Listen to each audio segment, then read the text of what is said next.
Nilalha at salim kumlalha ki hazing kang hoila suldingin haknani atol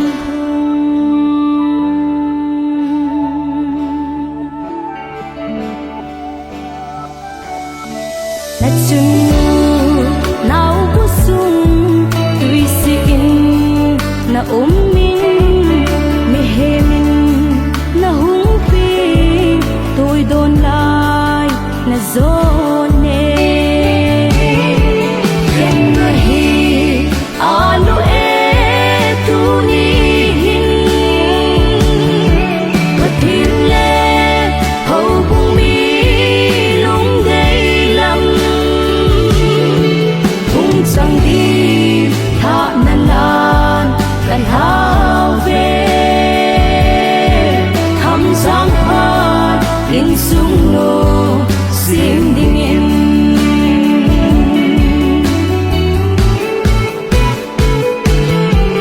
gun ngai lo ponte in sung min na it na iden na tip sa chun sam lo vin na sole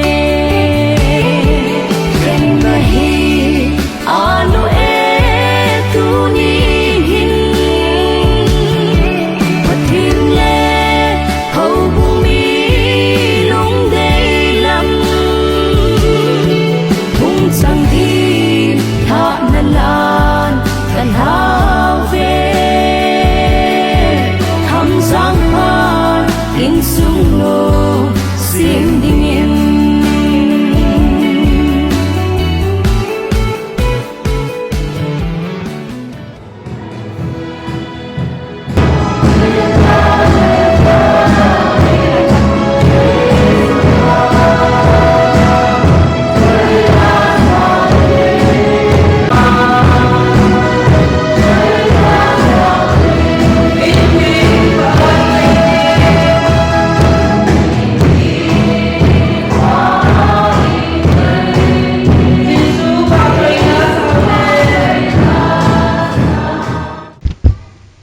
Hello. Pakai pathinin dam nahin ko APU tuni ni ko ichilai hawin mo nahin chanu nunga ning pi them Elias pi them ho kip hawdan thinga king nei na dinga tir kho na le wang thum pi na program te ho mang thei dinga yum ta ziwin pathen thangwa nei pe ma saw vin he amun makhaw tampak Baptist Church KBC gambi number som lekhat aniko nisim nga March 2026 aphat pung som lekhat ung kitiin aphat te ho ang len ta to kilhonin ikin gon te ho hi aban anachal taw tin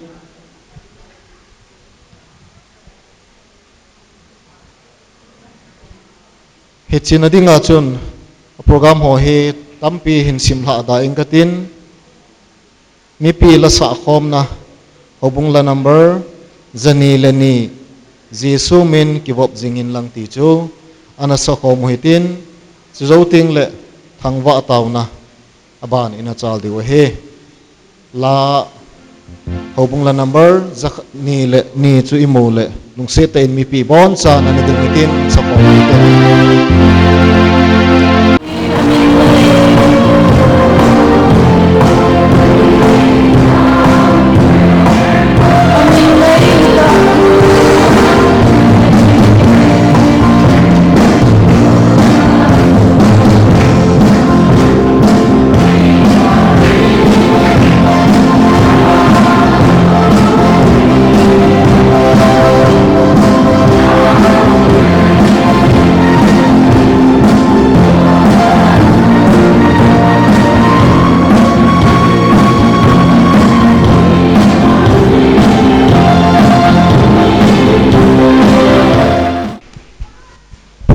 Say kungam hubung head diken makautampak pan ng beauty.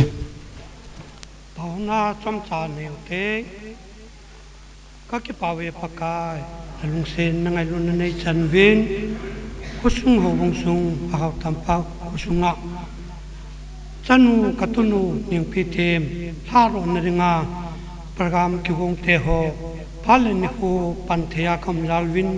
nenga ki pa thu sein namin ka thangwa win he kapathe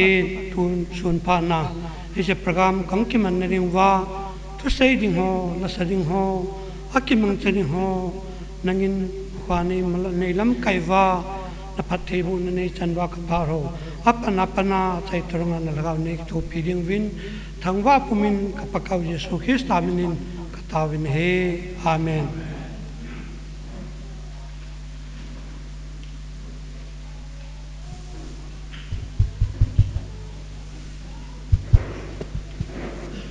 Kipaumin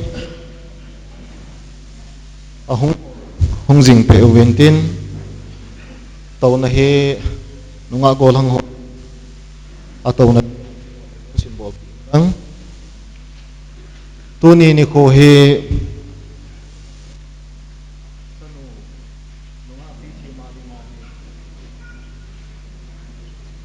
hita isun phat manda untin la sota gala be se jong la hidiham num ta in na ki mang chau hitin chuta kilhon chun phat aban kin gon ho i chal ma sang win ke sai na pa na hon do ding alom phabe khat ka pong do no min ama sa penin tuni ni kho kin go na minister ai pan piu Reverend Tong Mang Ho Ki Pastor KBC Gambi number som lekat yung din pi ule ki pao minti ki pao me ini tau pi wintin tuyen tuni ni ko a kin nei nunga ning pi them ho ki khat ve yung din pi go ki pao me aban ting le awin ya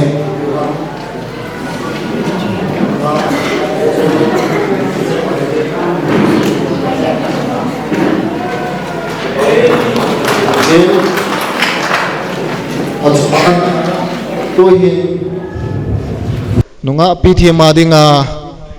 anu le pa sei khulun to nu he nei hilanga hin amalanga hin khatbe ni hung bin piwo nom thona le amalanga hin khatbe mi pi a he jong yum diu hello ding jong yum ji wa chu amania ko na he hitabang kin nei thei ji wa chu kan din sa he ki pau me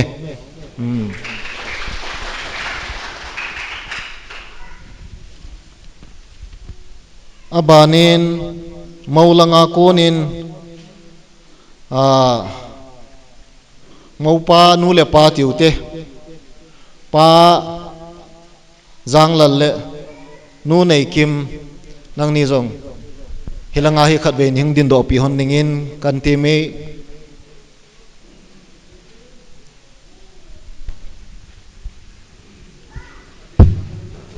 ki pau me ai na to pi ki ventin abanin Pastor Ngamboy Gambi number som ni leli umamo amale lungsi ta khabi hong din pi dingin kan timi thai nai lo na atile Reverend P Dongel Center Church Pastor Sangai Kot KBC Gambi number som lekhat khabi hong din pi din kan timi Reverend P Chongloy sorry ki paumin sule khutol ho sapu pu do khozang khat ve hong din pi diwin kan ti me ki paume aban ting la zo yong chun kadin satan avelin jong kadin sa kit nomin hobung het diken pu sei khungam khau tampak baptist church ki paume ichan chu neu khat ikiga het tu na diwa ibolo hintin ikin gonte o abana na chalo hitin lim na thu sei pu sei ngam ho kip in sung mi upa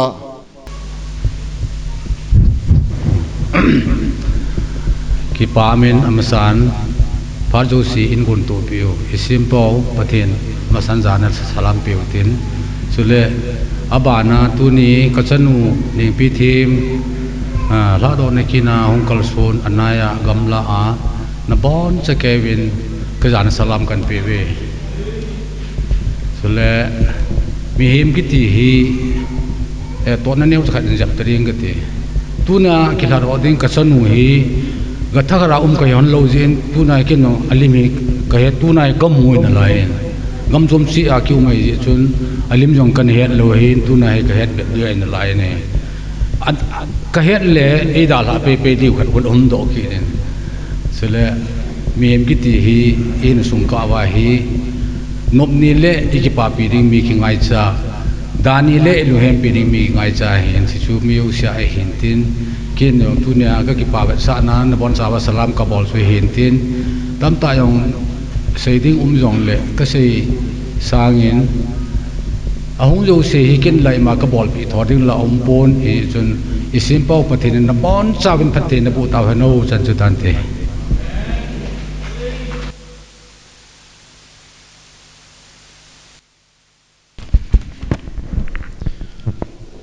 lim na thu sei na phat in mang taw win tu in aban wa choila sadingin nunga kimsi anako hitin chu zo ting le sei phat na lekha sim do na phat in lu diu hin tu in wa choila sa pi diwin nunga kimsi pathin damna epi wa tuni ajang hosung le hobunga tabangkin am theya keizong dingdo theya pathin damna epi pathin ka thangwa e ki boil he zong le mun zum zuma ane ki ummin tuni kho he dala ki chol man lo lewana ani ki um hin la zong cho hoi tan zong kana ki vet hat pon he zong le tuni kho nawin he da bangkin ane ya ke yang wa joila sadinga in sung mi den dei sarai chan jara hungding do thai ka he ki pa na hin naw te ni hungding do hanin lang ama kin na ma chabol pi thai ki nei po in aman adai sa pen kan do ana chi kan sa pe de he ha na ni so ka hin sa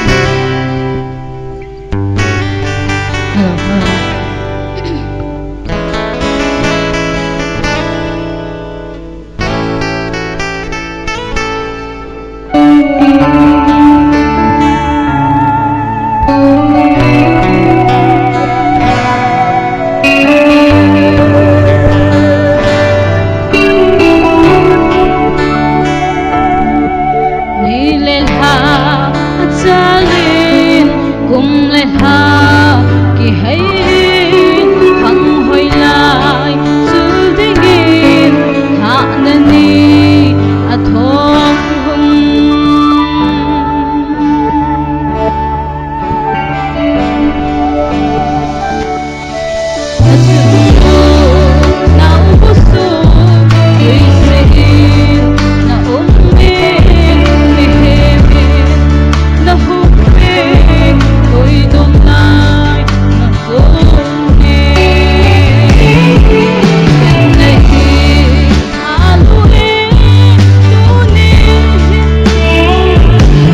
phat thei bu ta han ta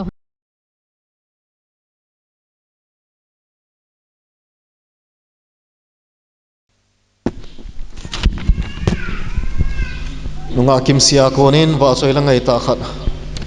ngai hlawin ki pa umin ama hi la sa thip keu hi lawin KBC gambi number som le khat sunga hi youth department sunga jong tu le tua hi youth secretary pu pi he ti jong chu ka ga phom num le hin tin tu hin het pi na sei phat na le kha sim do na le pi do na hi phat hin mang dingin pa min lal ho kip hobong secretary makhau tampak baptist church phat ana beauty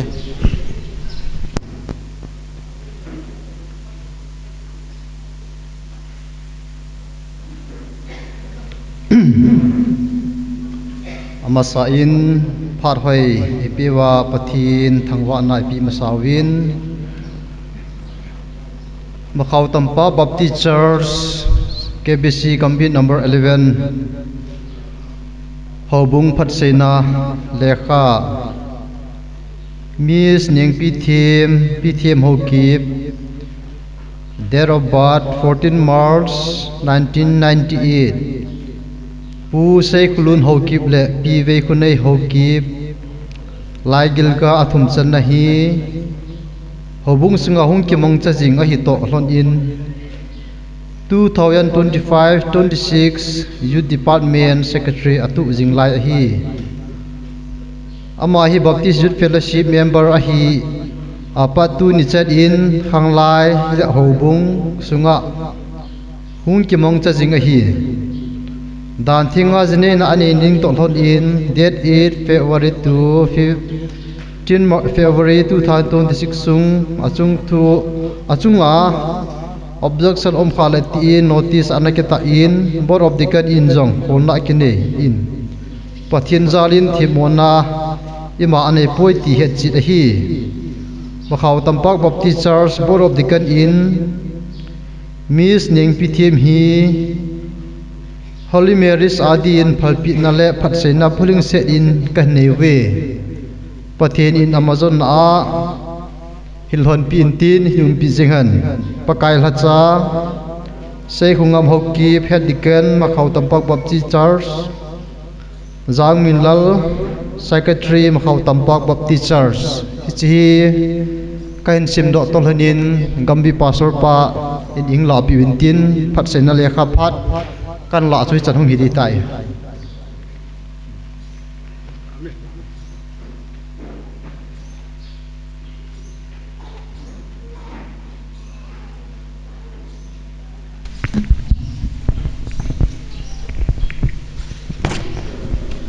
kin gon banan salo hitin abani chaw masang win maula dinga hung kon ho hi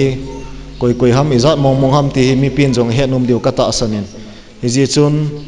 khel hang ni ma pan ahung kalsong maula dinga hung kon zo si khat ve ni hung din pi divin kan ti mi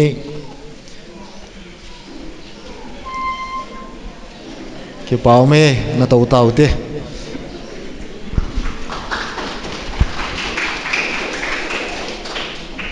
tuhin mai cham loi do na kin hin mang dingin nu vai khunei anu phat pewina he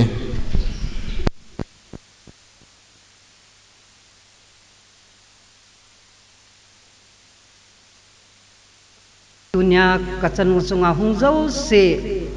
na bon chachunga ba pathenin phathei na bo hen keiman mai cham kachan sunga kan lui center phat mang thim ta nawa thena in man pi jiwin anu chunga ke pa thui seivin kin go na banana chalu hitin tuhin til khau na le wang thum pi na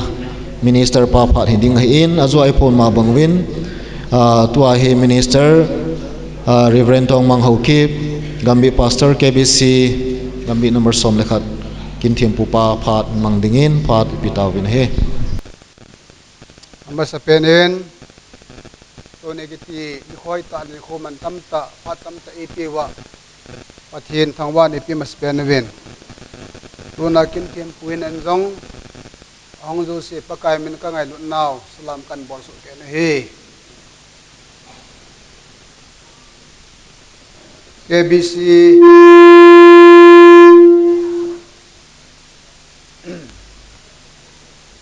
kilai khom na ABC gambi number som khana hen to kum sunga hen maulhana tuni khu hi ani visan na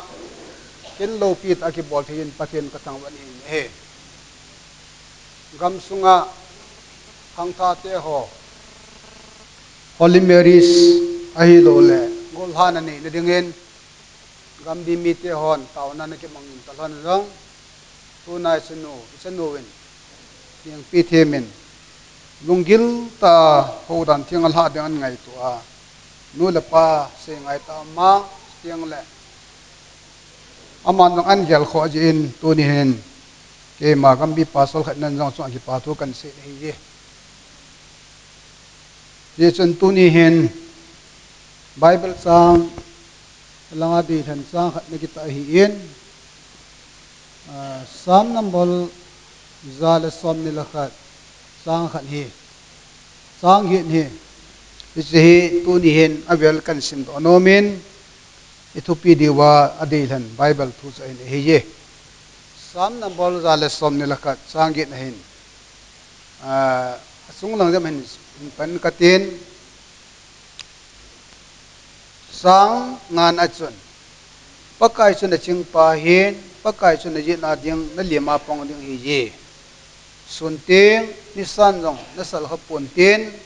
zan ting thaban na sal pon ti pakai jin thil siu san dal do tin nan ko ching jing nan ti to apat tun sot ge yin pakai jin na vai ko na vai thun na ching jing ta han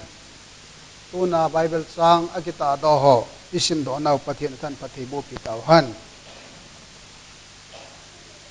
isi Bible sang hi kuin ibola sun ham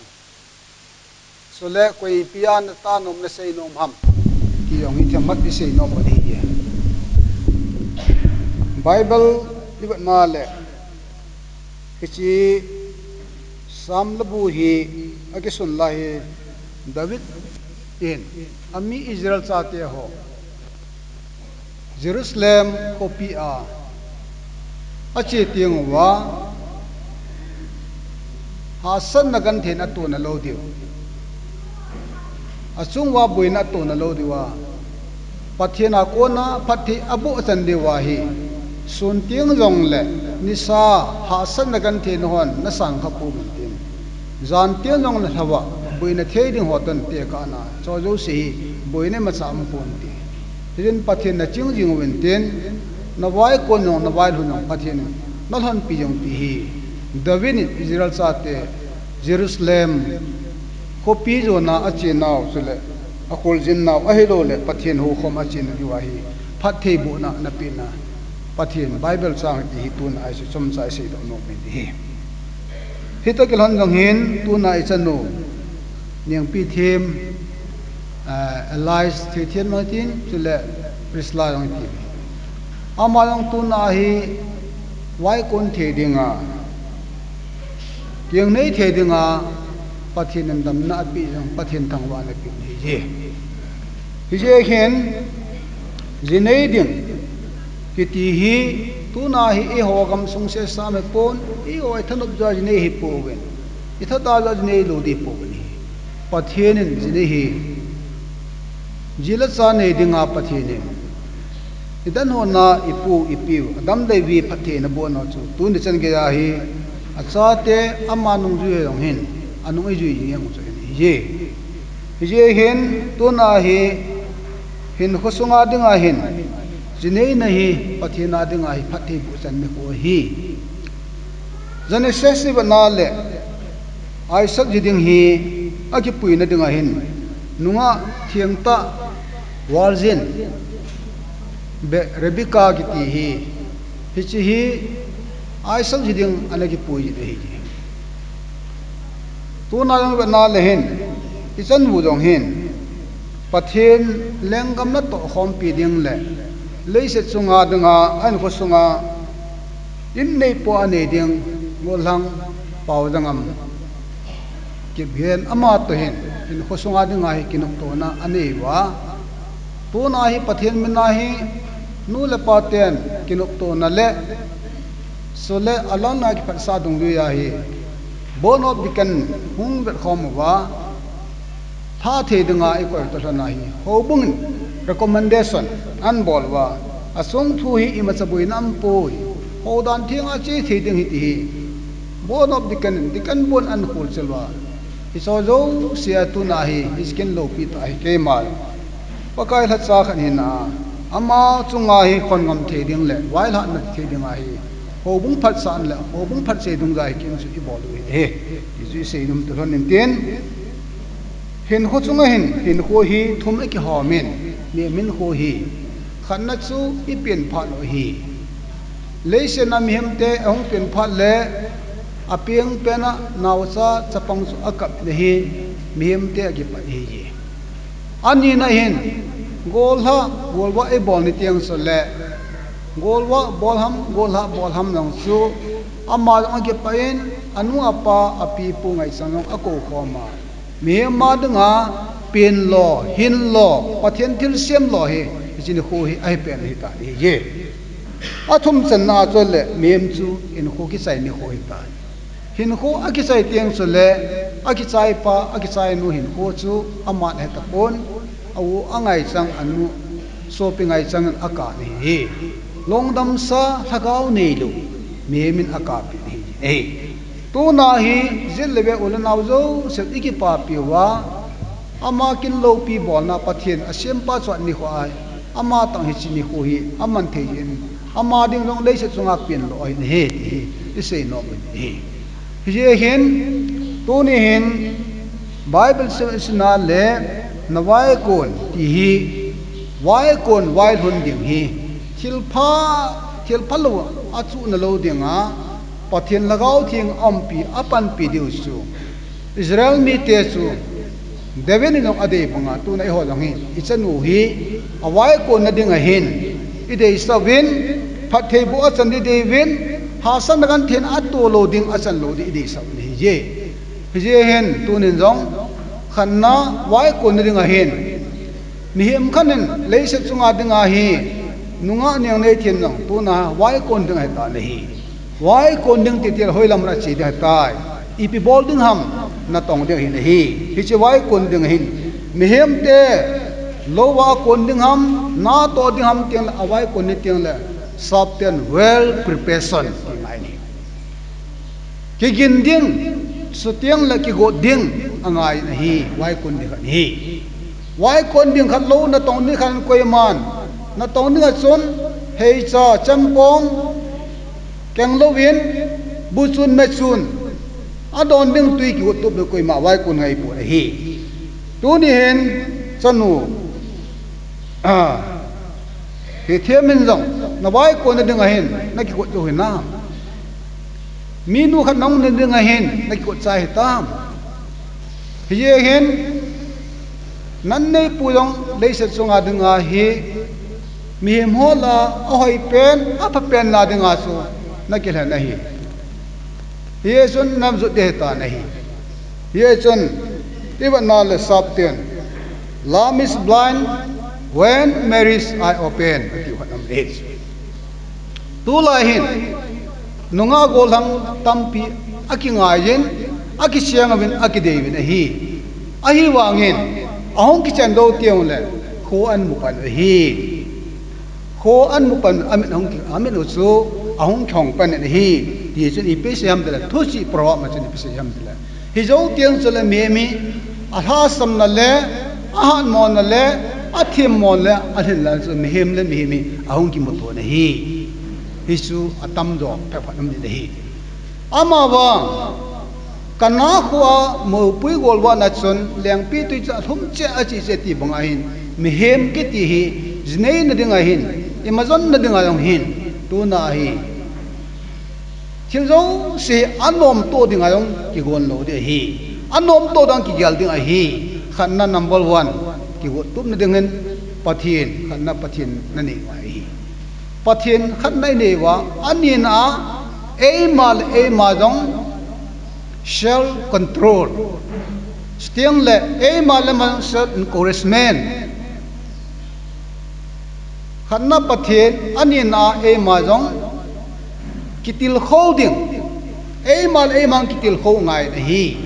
mi hemin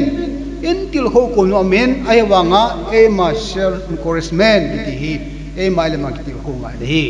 athum chan na chun e ma le ma ki control self control ngai de hi izena mitile nunga khat ache ding kiti hi nupi khat su ding hin aminong ki khel de tai address ki khel de tai sola amin jong nupi kiti ding tai nunga kiti lo de ta hi hiya chun ichi ninga hin ki go tu mangai hi nawai kun na dinga hin nawai hun na dinga hin khanna pathin aninang pathin athum nang pathin dai he chun chanu them hiye chun in so mi te ho jong hin sule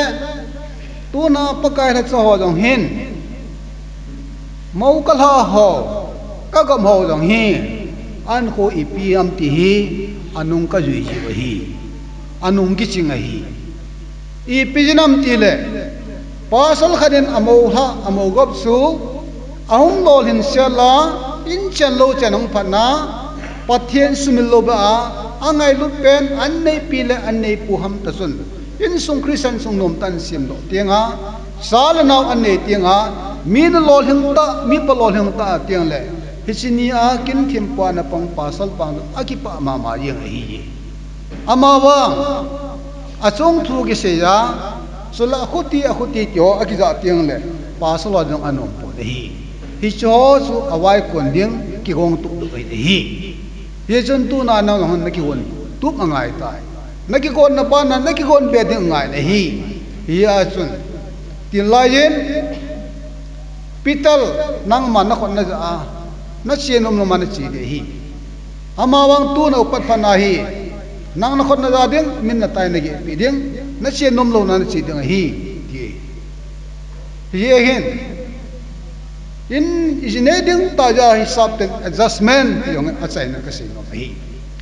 achai na adjustment ke hi kan khoi ke hi pasal kaung hi masang panam ke hi social media ke hi nei social media ken ji kan nei tan kan nei pi hi social media hi be selo len khom ho hathun be selo ke su len khom ki bo jong le person ui cha na khan ati de bonga chu ki khan tak apong ho kai lam kai aphar sa lam kai ki hi mo pu ki yeng khang tha pana ju lam kai hong ki pang ho bung lam kai hong ki pang gambi lam kai ki pang mo pu ki yeng a hi kaloi nu kan nei pi ka ki chen pi tu ni hong pangin ama hi hoi ta sin self an ko ki tup sa among so le social media hai be sa lo aphat sa khanding aphat sa chi ding ti sei nei ai wangai chi hi adjustment kan bol ngai hita banga hi example a kya ka se hin tua hi nan nei puding hi social media mai thei hello mai thei a hi yong le chi hin adjustment ki ti hi ngai ma ma ji ti hi nan kho sunga dinga ki khel thelo no ta ning be hisu tu na hi kyang nei da ka do ne ta wen ka do ne da nei ta hin hong ke dinga nang hi welcome ne poi ti ka dei sa ni sap ten no ta ning be kin mai ki ta lo ding helang ga ki ta lo ding ki zu christian hin kho malama na chi a hin kho nom ta na man ding sula in chen pata nan sim ding ti i dei sa ni mi tam tai koi te ta ma ta la ni le mission de ra ne chi de hi yo se yi ke wang chalom nom ken ka sei nom ka di pu ni ama jong christian aji pang christian alu non christian non christian hat sam lo hi hi a missionary wang ka ti nom ama wang christian in sung phata na sim dingi e ma diu ti pu ne ni ti la su nung an hin na nunga lai chu izat bol khel dong la chun na in nanu na pa na hing pa ko ma mai nei in koi ma chan chuna ble ma bol hi nunga nei ama wang to a nu pi nong ni ta isun na kyang nei na hin tham rang phan dang ke hi nu pi ka hi yong hi e mai mai recognize ki bon ai hi yeson nu pi hin khola nungai nu ko ki khial te te ding gol hangin khola papin ko ki khial te te hi yeso transform ngai hi yeson tu ni hin chanu them nan ko songa da na dei pi pen to hin ko songa dinga hi na dei han pen to son hin khonom tan hin mang thon na sam bible se bangin sanu sa palong thing set pathin na pyon ten hin khonom ta mang ngen tu ni hin na wai kon na wai thon pathin na ching ne I thu piu hi tu na na sun lo ben awai kon kai tai hi nang na ki gut tu minam na wai kon na ti thu do na tu na I pi pe na ki gut minam yeson na tong ding lo kon dingen kol chi dingen thil zo se ki tup chan agi gut le lampia boi na tu poi ana to na boi na tu poi ki hon tu mai ni na wai kon na hin ti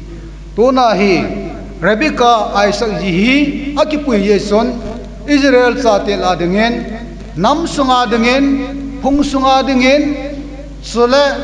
mishim na le phungol changgol sim na hung pan bangin nang long tu na hi nal hun na ma na phungol changgol sim na leise chunga tam sunga dinga hi na hung pan na dingen nang la nang long thung kham bolin hi tu na hi Bible sang thu tam pi se no jong le chom cha kil khona kan senen ten ise do naw kyo dum naw na wai ko na chung chang pathinin phathi bu ta han isu talon chon tu hin achai na pe na dingin wang laham ni dingin taw pi na isu kan ni din ten taw na dingin hung ji wong do kan ti ni je so le tu ni hin isanu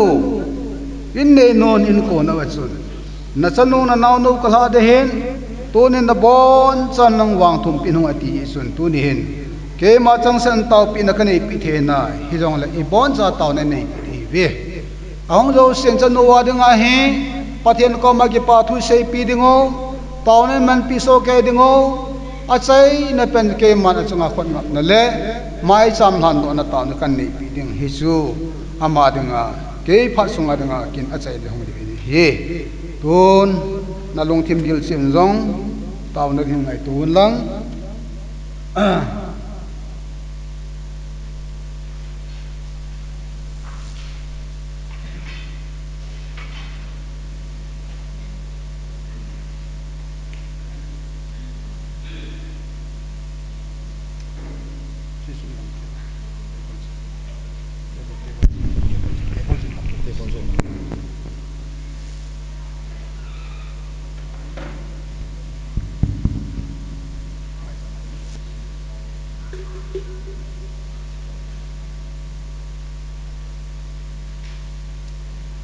pathin ko ma tu ni hin sanu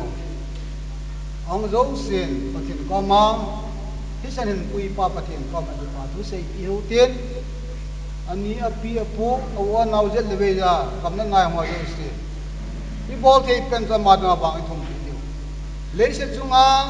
angai pen ta la ade pen na ade dan pen una golang pau dangam lai sangam boy to hin ko no ta chen na sanu sa pa ni ho na sal naw nen ma in chan lo chan pata sim mo the da tu ni angai chang she an ko khom chang se wen ma thi ni nga taw na man piu ten asai na ke man kan la hi to ni I bon sa wen taw ne man na dun Bible chang sim ka ti sanu niam pi them pathin pathin na bu han kan the so na to ni le pa ka jen ai no jing jing han Jacob pathin min chon nong jing jing han pathianin mun thiang phwa konin nang ma ki thu piding in sol han lang zai on lang a ko nong chon na pan piding nen pite ke han pathian na til to bon san gal do han lang go til to na to nung lai pi han bon san taw na ni e kapau thiang ta pathi to ni ki tin ko hai ta nang mane pi wa isi kasano ngai ta hinang man pathinan ba anu naw ba ko i haloi ya pakai lung se tem pathin ngai lu na dim se pathin tonin anule apa jong phathe na bo na sanu nang manan ha nang ma mena ho dan tiang ki ha the yin nala sa ke ma jong gambi pasal ha chakhan en na in ka ki pa na thu ka se na mi kan tham e to ni ko jong la pakai nang ma ti na kom kan e physical now no hi bible na la khabu tiang ka sunu chun repika ai sa ji agi pui lai chun te dinga phongol changgol ki sim na in minun hong pangan lang mihem nu sim na hong pangan lang christian in song patan sim do han lang nalung sin na kidang ta nei chan tu ki pa tu ka sewa namin ka thang ba na khon akan lan do na phathi bungai ta ka taw naw ka pakai di to su khri sam nung sin isan ve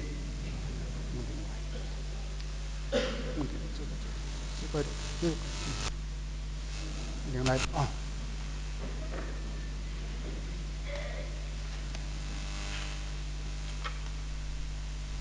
to ni ko pakai kum sang ni le som ni le gu ni sim anga chan na thakaw wang hom ni hen chanu yang pi them hau kip alais pi them islahi gol hang pau ngam alais ngam boy ki gen ke hang nim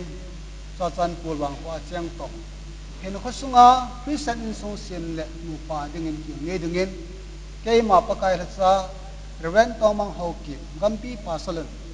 tonin christian misaloj thalangen pa pathin cha pa pathin lagaw thing minin hi chi hobung le in sunga konin tha do na kan nei ka pathinin awai kuna phathei bu nang awai nun phathei bu hanlang hasan na kan thena tu na pathinin piang ta han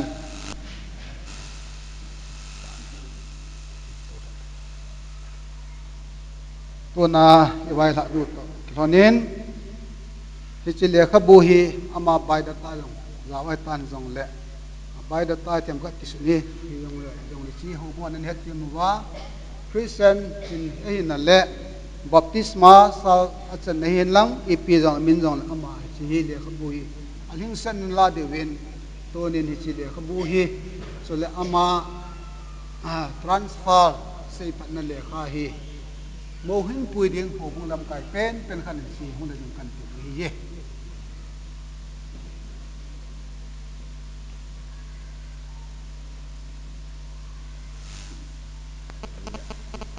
bùa năng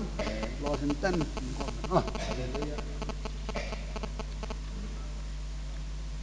Christian hi ke ma kin kem pu hi na til kho nan lang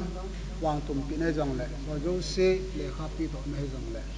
pathin mai lama pati bu tan pe di pane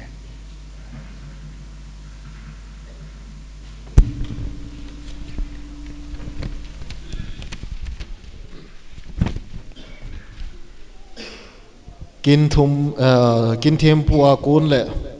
mi pi hizat taw no to nakal sun ning he nunga pi thema dingin lungmonum ka san he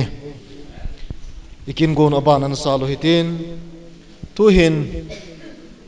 khusunga pi thim aloi te ho hin kipa thilpi na le haulim na chomsa mangno movin amhon hin manguvin tin chuzo ting le baptist fellowship te ho khusunga ho nanaki gon kit devin kan het sa in he tuin aloi agol ho phat na peute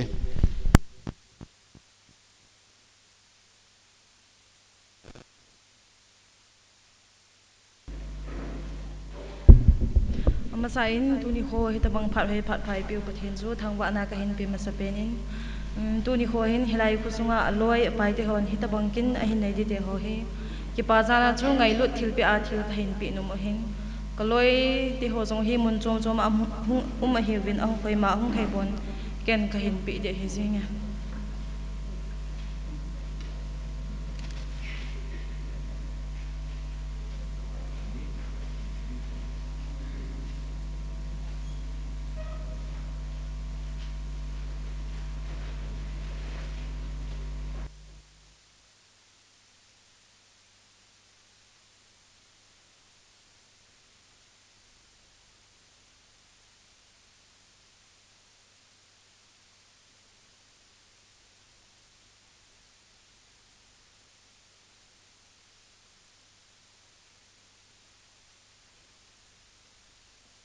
ที่เขาผัด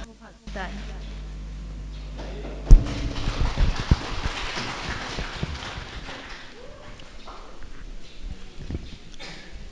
khang lai te ong ki wo jing lain molang gol hang ngam boy ham ngam neo zo ham e hola hong zawam hong zaw zo lo na o hong zaw zo kha jong le ki he to hi tin langa hen mi pin jong i het nom deu ka gen sa ji chun kata lang nomin e pe le hong thei nai lo le chuti phonin tin holim na phat hi azu ting le amang nom ho in ke to ki he to hi tin program hi chaina lang le in gol to le le thiu hin tin tu hin Baptist Youth Fellowship Macau Tampak Baptist Church ho labung sading in na ko hitin thilpi na holim na nei no mo jong le ala sa masang win hin nei win tin amo ho phat na piuti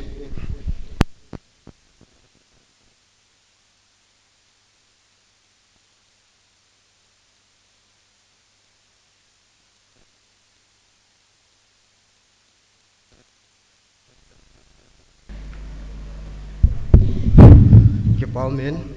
tabang phare phai phai piu pathian thang vai nom halang ke wa baptist youth department zong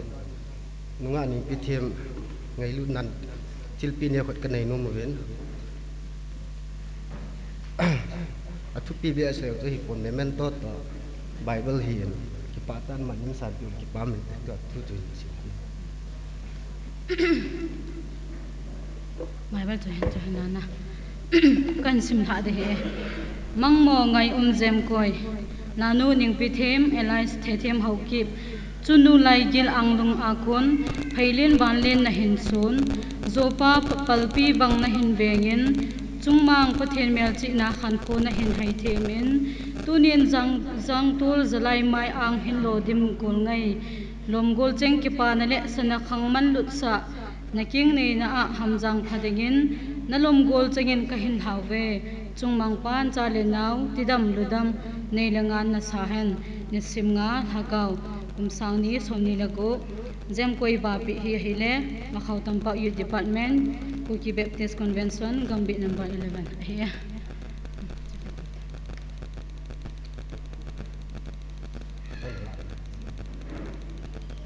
amo thiran pi barwa hina khanglai te ho yum na wa ngotin na chu sa bai bai do heta e khanglai te hong taw te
khang lai te lasa zotil a hi to kelhonin tu le tua he pi them hin hilaya pa na he mundanga ei dal haule khang lai te he deficit i chewin he chi diu sakit na dinga he golang ho hin pan na la diu he a khoti lawa he le i diu he ti he khang lai te la sa zo he te kelhona golang ho ko ma kan sei nom hin tin toin ikin go na banan sal kit no hitin haulim na phat anamang dingin pu do jang ho ki khutolim pi pu haulim na phat mang dingin phat kan pi na he aban ting le haubung lang ho zong anaki gong dingin kan het sai na he barong watan nila lang itan nila apa pi pa patin thang wanam helang dunia katunu pi tim king ni na dinga hulha na hongkal son du si naya gamla tuting le muntum tuma ulinau hoyo si kauli masangin ang yo si pakai min jana salam kan piwin he pakaya jana chang yo Christian dumuja gambi pastor pahin tuting le santal pastor pahin aloy teni ahungin pastor teni aloy teni indi do pula phante oi pi teni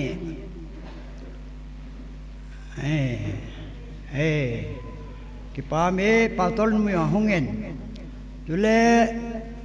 yelebeya hausa tuting le upa ngamdet pastor alo le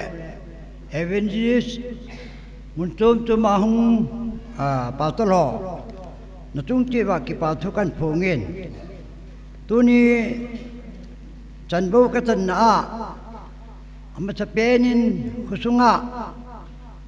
khanglai ti ho ki kim lodam ko tila khanglai ti ho chunga ki pathukan phongin khusung khari yang le muntum tuma college kai ngen hen khavinya chu koi macham lo hen kalung chima hi ka kitat chime aile khusunga mal homin pi tiam ta kai le chinu che da akunin khusunga nunga gulungam kim sedwen dili langam chilonga mo thu mai tai chinu che din lam kalangam alola muntum tu mam ho nandal sowen tunin nagunu king ni ndinga so mai kim so kya la khat nabil hawa nagunu na la he ka gelle ama ding jang lungpium ka sain ki panditi kata sane dole seiding matayang adang se tupung katen katuno thi chemen na china na phungchan na phunglaya hong sei linilang tingle wai hom na sei chim na ya kai hong changilang tingle muchi chiwo sil suminan chalang tingle nangjang khanglai lam kai khat na hin na china min chinai ma lu hela pachin to kiwap dung dingin tuni na pu ke man wai la na kan ye ke ma senum chu chan tat ka ki pai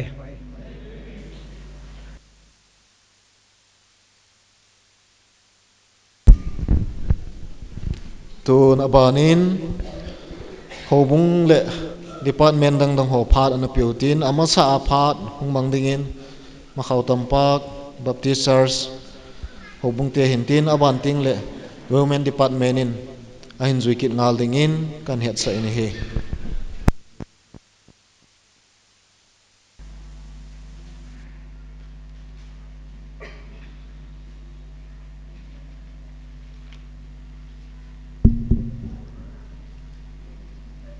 hobung te na kain seinom hobung te nga phat kaman masangin tunin mi pilang hi kaven hele arang dang chu in pu rang katin zut department langa gambi number sam lakhan youth department te ki kim stela kam jin na chungwa hobung miten ki pa thu kan phung ve ta le men te langa pa te lam kai lang ho jong ki pa tain mai kam muzalin mo chong ki pa thui phung vin ta le wo men te yong hiti ma chun yong la pi vin pakaya jana chang central pastor pahin gambi pastor pahin tale pastor ngamboyong kamun hamo mai kamu zalin ka ki pai mo zalin pathin ka changwan he tun ya hubung ten seidi hi atama tam hin jong le agom lamin seng ka ting tun ya maulading ten nong ko nau mo nala diu nunga ning pi them Elias Pisala Hoki Akitin Amahi Hobung ten Asatain Hobung Sungahin Kamang Chavin Aiden Kyo Kilan Dungria KBC Kiwaipo Dungria hi Kyo Hobung hi Kumni Kiwai Homnahin Hobung Lamkai Kapu Dewahin Ning kum hin to kumi kaya dinga kapal na kacay na ang hitain kumi kapo sungahin nunga ning pitim hi hobung sungahin mantheta nunga jong hin tun tu din manayong youth secretary hi apu en alayin sayin hobung sungayong kiman chan sungwahin la sading jong hi etitun aya youth Kambi jud sakatinu katanu ayala sanu cho ama tabang bangai ama banai tan nga ni phithemi hobung sunga kaman hin la sai amo ki hin lomlo to pi sai pa ang din rom sanga hi nunga ning phithem nang lanan sadhe katya kapi yu yong le ta chaman ding ra pathin jala pathin wa choi la sa yu ya ta kaman theta hobung sungai ngayong lasa lam hen lang ai lawai le apamo hobung howin sung sim to ding bol to ding mai le pitim ding don len bol taro tai kangan si ve hin hobung tu na hi hobung en da la amazon na an jo ta ding hin ata ha ding hobung te han jong ka thomo pi ma ma jing wen kai chama ma jing wen hitamong nunga hom thota hin hol jong hi hom thom ta mi ring jong kata sanin amazan pathin ka thang wai hitamong lunggel hin ne hu yan na le tu nai tabong gol ha hi ki nei loading hin amazon ten jong pathin jalin pathin ta san jalin ti chun kitchen mai mi kitchen ne nom povin bible thatip dung ju ya pakai ma nga kitip ding chu amon jong ade san jalvin tabong tan thing an devin ai le tuni hin mi pi na ki khoplo naw hi amani pathin he jali ti kapun do nomin amani chong ki pa thu kan ponge e chun ka ki pa ma jengin tunung tu ma jong le bung sunga nunga go lang ho tabanga medicine bowling in pathin bo tinung ki shep ven lang go line bowling in jong ho bung sunga nunga ho ang kisya velang pathin bo ventin bible in mihim la ki chen hi zaum hen ti subul hitinga tuna nunga ning pitim ang ki gun na chunga hobung ten ka ki pa pina wa san jalin hobung ten jong hitabanga gol ha hin bol au mai le hobung jong ki to pina ang ka sanga an piu te tia ka ki nau tolhonin tunin nunga ning pitim hung ding roin tin ken jong hobung mina chi thil pi tuin neng ka tin tu tam pi sei talovin chi tu kan pi le kai pat achai noi re te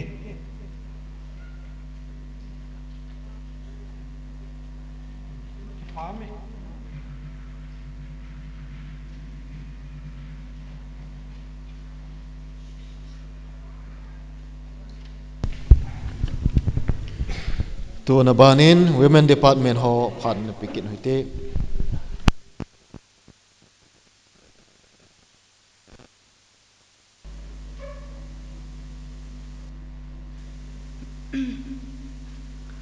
ตะบองพาดพาผ่านหอยมันตั้มตะอินาเซยสาวจงเล่โลหินเอปีหาจงนุปะทินอามาสเปนิกันทางว่าอันนี้นะเกยพัดจุฮิโลเจอร์เพอร์ซันนูอินงันสีอินทุนในไว้หัวมาทุนูนอติอาจูอามาทุกของนูนะฮิตะบองจันพาให้กันกิโลอินปีนูจุงจงกิปาทุกันพงกินเน่จุเลnow นิ่งปีทีมฮีนูเตโฮอินฮิตะบังทิลพาดีกิเดอีฮีอดีสนัยตะบังนิคุตีเลนอุเมนโซไซตี้ฮิกิปาดีสัจีฮีเกยจาฮิลโอเกยโคฮิลโอเกยโฮบุงโลกิติจีตูนีอินนูเตโฮหินดานกะเสียมูวินกิโลนะกะเสียมูวินฮิตะบังทิลพาหินบอลาปะเทียนเลมีปีเดียนูละปากิปานินบอลโดโฮจูฮิตีเตอหิดีฮีติจูกิโลนะเฮเกยโฮกิโลจงเลนอามันฮิตะบังตัวกะเฮอันโซโลวาเลปันกะละเทโลดิวินก็กิโลนาทีโฮหินสุบุลหินาหุงปันจินจงกิโฮจงบางพากะกิสาวินอามาจงเวลลิงกิปาทุกันพงเวจิจุหินตินนูตีฮอนกันปีดิวิตัมเบเซนกะเซโดนมปนอจิจูอามันอาจังอันเวดีตันตินกิโมเซนมโลหิตุลาเฮฮิจงเลปีเทมินตัมหันลังหลอมจงเลกิปานาจาลากันูเตียนเองไงลุนาจีกันปีนาทีดิงนังอินนาเดตาขัดนังมันพานาสาเป็นขันนันกิจวัตรหินตินจุเลนาจีนาหาสันนบอยนาตูจงเลนันูเตียจงตาวนาอินเกลโดวินกิฮอนจงนันุกันดัลดิวีนันูเตียฮี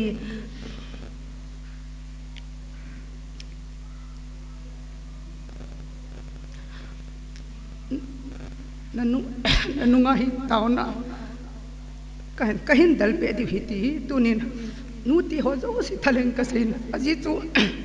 icha ina win kal asuna munchung alo pha ting le nuti hi kilungi mai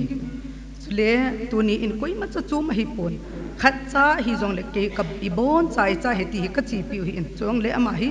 hom tho am nuti an jong ka ki pa pi ve ka mang ve chule neu cha kha tong ki kop the lin ta tong ki kop the minu tong ki kop the koi tong ki kop the in mahi chule front line jong ki in amahi mancha phapiana ka ne huin chu ho chu kan gel kalung neu jam hi tuni chu kalung hang kala se til chu mai pun hom thona zala ki pana zala chu kaling so hin na lung neu lo ding ta na chi ding nanu te jong nin gel ro di hi ti chu a chaina kan se hin tin lom cha jong hung ding do en lang ki pa ta ning san pi vin ti chu kan se no me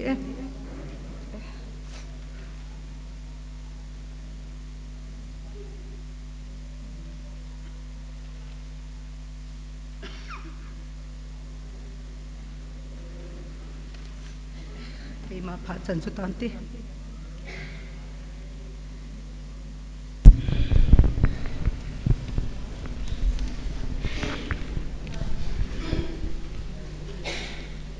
hi chan chu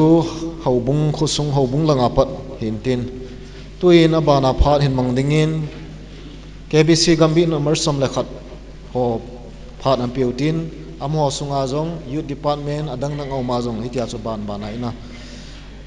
phat ei man pi divin kan ti min ngai pi la tun gambi number som lekhat ho phat piute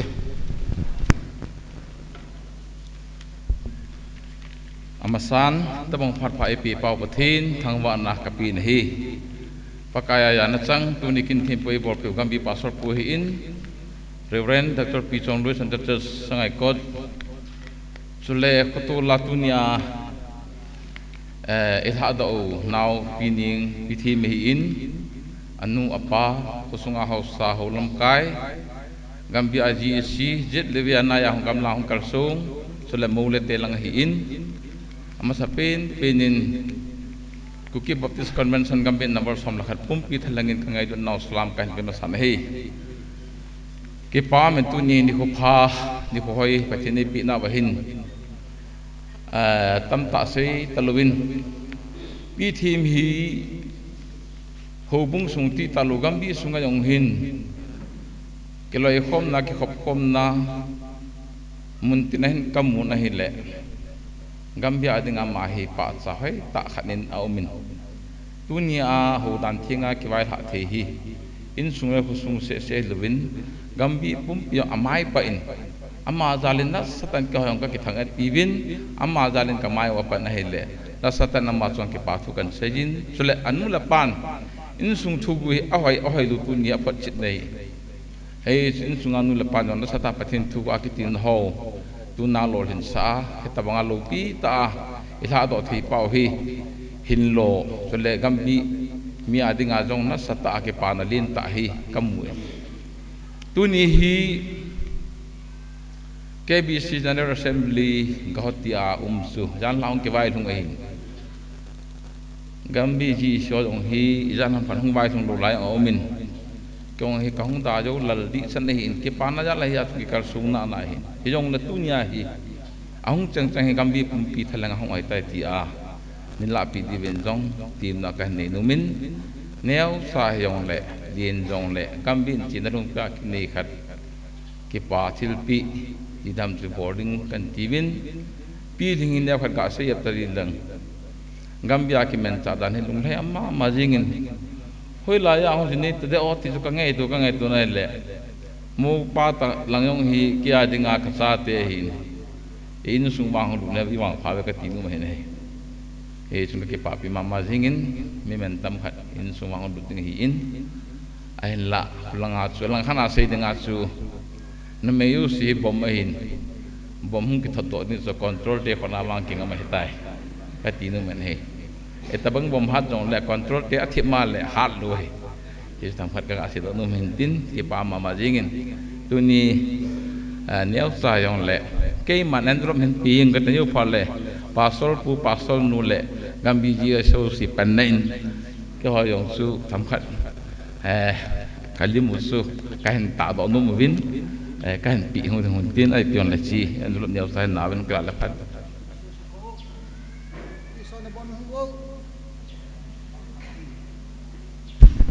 gambi GC member ho zo si zo ding ding in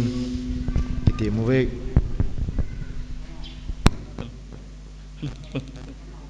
la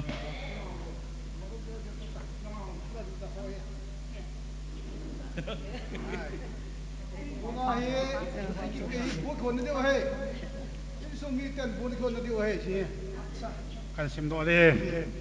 rented by KBC Gambit number 11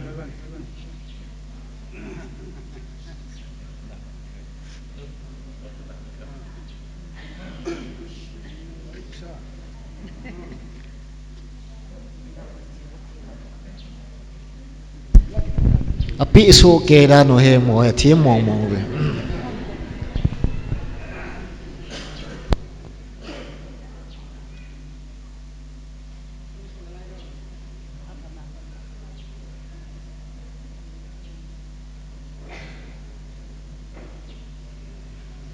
tua hi youth department phat ne phat kan pi son ding he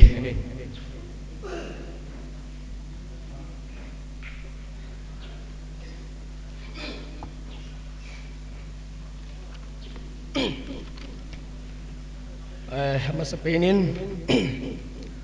pat pa lo pi ai piu wa hin jing pathin thangwa na ka hin pin kai di din jing ka hi sanuk taum ka hin jing ka le to kang chala ka chalam ka khong ki le gang chale hin khong vai ge khan ngai dam ka hin thumin ke yong hi no mai ke la na ka chila tam mi hin don bu ji hin mina sa lung ne ti di hin ki hom thona pa hi tunin zong hin ke mata zong ka nei aji chu nunga pi thim hi ga seilut zet leng gambi sunga hin pasal mangang ke mang thei no me mang ke mang thei mi kha na hi to ding tham de me til fel lo be kha na hi kamu jing kha na hi tunin ni kho hin hitabanga pathen lung dei lam le nu le pa lung dei lam ma aum hi iwang phau vin chule pathen lo pi nai mu vin a hin la ama to ban tong di ho hi gambi sungai hung ong in te ti hi kalung min in kamuin phamo ka sa le in hichina bana chun hi thei hal lang secretary a hi na hi pulung ngal le phading a hi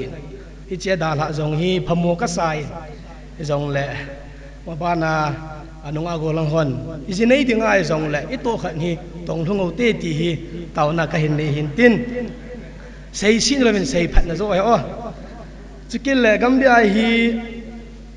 card invitation ki mo hi dei kham bol kham ta hi kana chi piu hin tunin zong hin nunga pe thim lain sung mi ten chule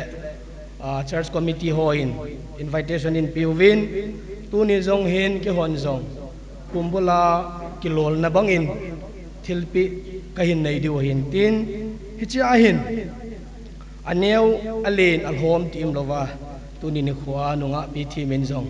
khang lai te nei ngai lu win ei hom tho win wangai thum pi ve tilanga ni la pi di win zong kaung tau ma sa in e thu ki tam se han nang li se khil tam ding a hin aji e zong pu na khat na zaw ja chana pu na ti chu ka hom tho a hin thing se la kai ri khil wa hele gambi a kan lut ma sangin zong local chairman hi na meeting chan ana zaw ngambi kore tan na zaw apo na hi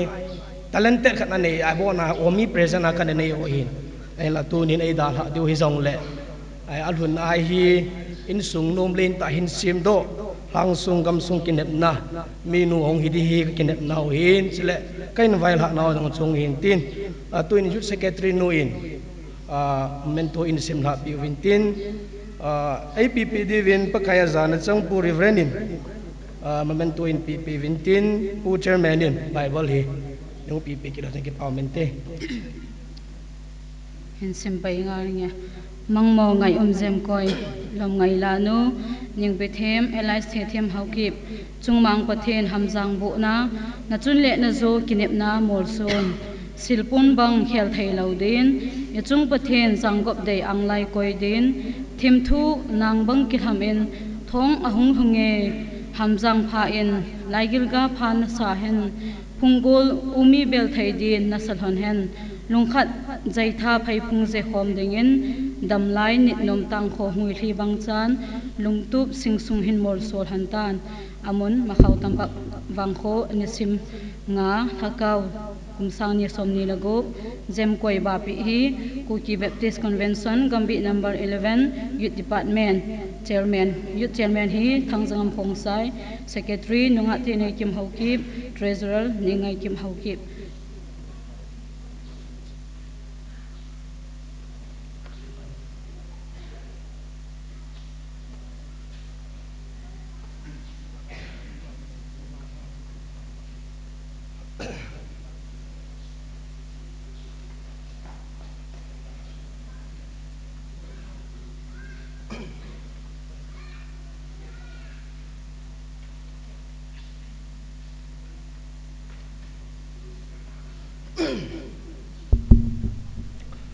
ka phano chei na dingin tu ni chana a hin ma puya pathin hin jing pathinin avai kun avai huna in sunga kinepi za ta hang sung gam sung ngai lu minu hung chang jengin ti hi yu department ten ka hin la na hi ta ka ki pau vi chang su tan te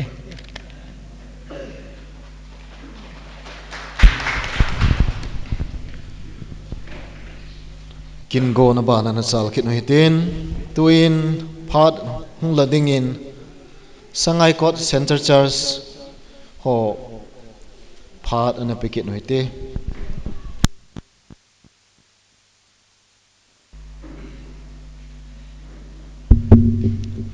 kipa men ku pandangin phan pe jeven ma sang kipa tu kan se ne he tuni dikwa pi thi nyang pi thim ila na hen kebi center sangai kon jong kat khat kamovin lakhana chu kipa thil pe ho hi counterang pe jing the hin en la kaung din lo na ji pen che le egam sangwagal khat in nei kha jeven mo jong he sangai kot an bel khawen ti chun relief camp an belwin relief camp jang hibe se lewin center church compound sanga phat sot pi ang cheng wen ingkom chun asa ang ke zon ke wen tabanga membership lamong ngi jong lew hobung ading a hi sinteum ta la saum ta ai lo le hobung mi tam ta sang regular ta a hoin bel pa se kun le sung mi ta hoin tabang kai khom zo se hi amo jal jong hin wa choi la san hen lang attendance hen lang yong regular ta en pan la wen le hobung mi yong hin ka ngai do ta wen hobung mi tabanga ka ger jeng hen taw khom na kani tion jong le tia chu ki hola jaw jiwa adin tion la gam bi 11 a jaw jiwa hen hobung mi khat gam bi mi khat jong a hi ben chikel la hobung jong membership la lo bang chun hobung member bang bangai ka ger hen sangai kon ki hlaw nge tiong la kanup diu da na hen yong le folweng gam lagu te ho ne khat ong kitu dom ta zen lai muna ti chun mo yang ong ki le ki ben chan go la te ho kilom ta a tu na thupi ta ai nei te ho hi ki pam le je pathin thang ba wen yong la sangai kot ke bi sen ta sin jong ngai lun jalin thil pi ne khat he kan nei no ben je hi ki pa ta a pi tem jong e san pi di ben pa ka min ke dem ben hobung min ka de sau che le ma ke nin a sal nau nei na chikel le dam theina sumna sil ne le go tampi puma phathe pathin phathi bon chan ning he na vai kun ning he kan vai tha na he ti chaka thon do no me he ki pai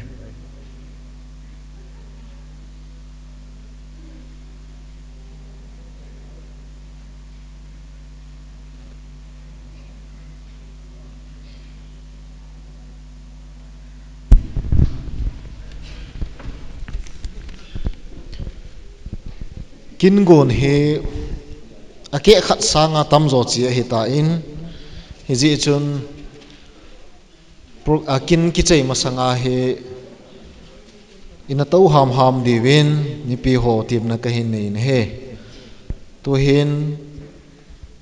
ti lai loi phai English high school a classmate lui ho ana kai khom pi ho in jong phat ka man nu mu beti ji in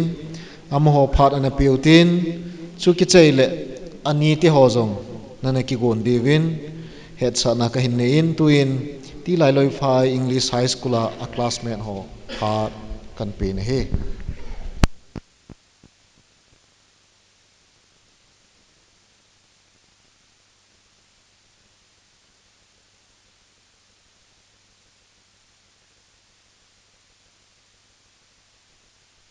hello amasata in hilai muna ding do thia oi koi pathin thangwa na masapen ka hin pi in chule lam kai pan jong phat man tam ta ipg na ma chunga jong ki pa thu ka sejin ke ho hi pi team dinga a classmate di hin tin lai lu high school 2017 batch ho ka hi win loi ti ho jong chu langa hong win lang ki ho la na dung ju ya chu koi tabang classmate nu mai han lang pasal hi jong le dan thinga ki la hi lo le jinei o ma le thilpi lin ta chula ki bol no mai banga ki bol zo loi ja chu ngai lut thilpi neu khat be nei te ti chu kong ki gut naw hin tin pi thi min jang ki pa ta ai hung san pi di vina ma ka hin ti me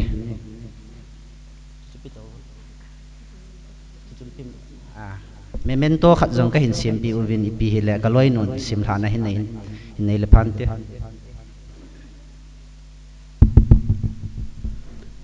ngay lut thil pi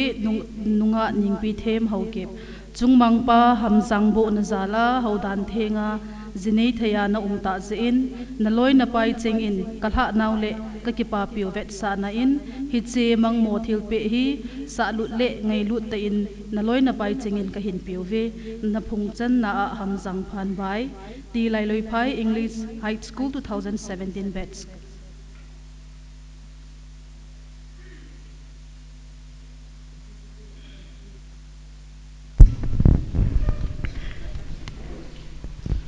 ama ho limhung kela jing lain tuin pi thi ma dinga ani te ho phat na pekin hoite phat ma se penin tu na ai te bang phat phai mo sa wa ba pa chen thang wa na kan pe ma se peni abat le ula naw pi them ngai lu na za la ho zo se kin zo ka ngai lu bin ka za no salam kan bol ve aban le ke hi pi them apa pen khom pila ata pen ka hin pi them pai ke no ya hin je chun ni te ho hin ka lung se ma je ngo vin ka ngai lu ma je ngo vin ka ngai lut wang wa ka changa ma khat bol thwa kom po vin za chu ani te za usin ka ki pa sa wa ka zo kham kan to khom wa kan pan khom wa stira me la khat ka cho apia ba hin ji chun pi the men zang ka ni te ne ngai lu ve te ma ti han nan te a ka mi ni ma sa hi dong le na ka ni te zo sin ye lu se ve te ha din ka ta sen hi che ta gel han chun ama as eleven at the no te pa ai na sunga ma zan te zo sin pi the mi ni te lu se ve te so ni he te men ta kan se he in so adinga ta pen ka hi za chu sei the lo pum pum ma hon ting do ka hian to hian ani te ang kham ang za si hon da so kai ven na ang to lo wan zong a zo kham ma sel kan to khom ba kan bo lo ai bo ve ang to lo wa chu a boi du zo ang to lo wa hi ven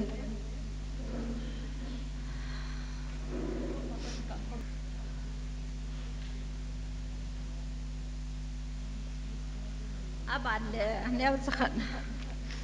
ke le pi tiam so ni za ka hi hanin a hi ba ngin ken ka chang ne ma ka bol thei pon ka in sunga ka zi ka cha a kyo khwa mo vin ka zi ka cha phe san na za len til neo kha be bol pi ding ka phe sa vin se sun ke jong sa lo wen ka zi ka cha ki phe san na za len dresin te bol khat ke wa su me na a ke chin ding a ka bol pi ba hi ti jong su ma zan te hon Teo ngai luan na zalin he thiam bin ta kan se hen ima ka se thi pon ka ki pan na zala ba ho den do ka hin ka se den do ba ka se do thei pon pa na ta lo se ni so le a len la lo mo le hin he thiam min lang za ka za ni ka se kham le pa chen pa te bo pi tang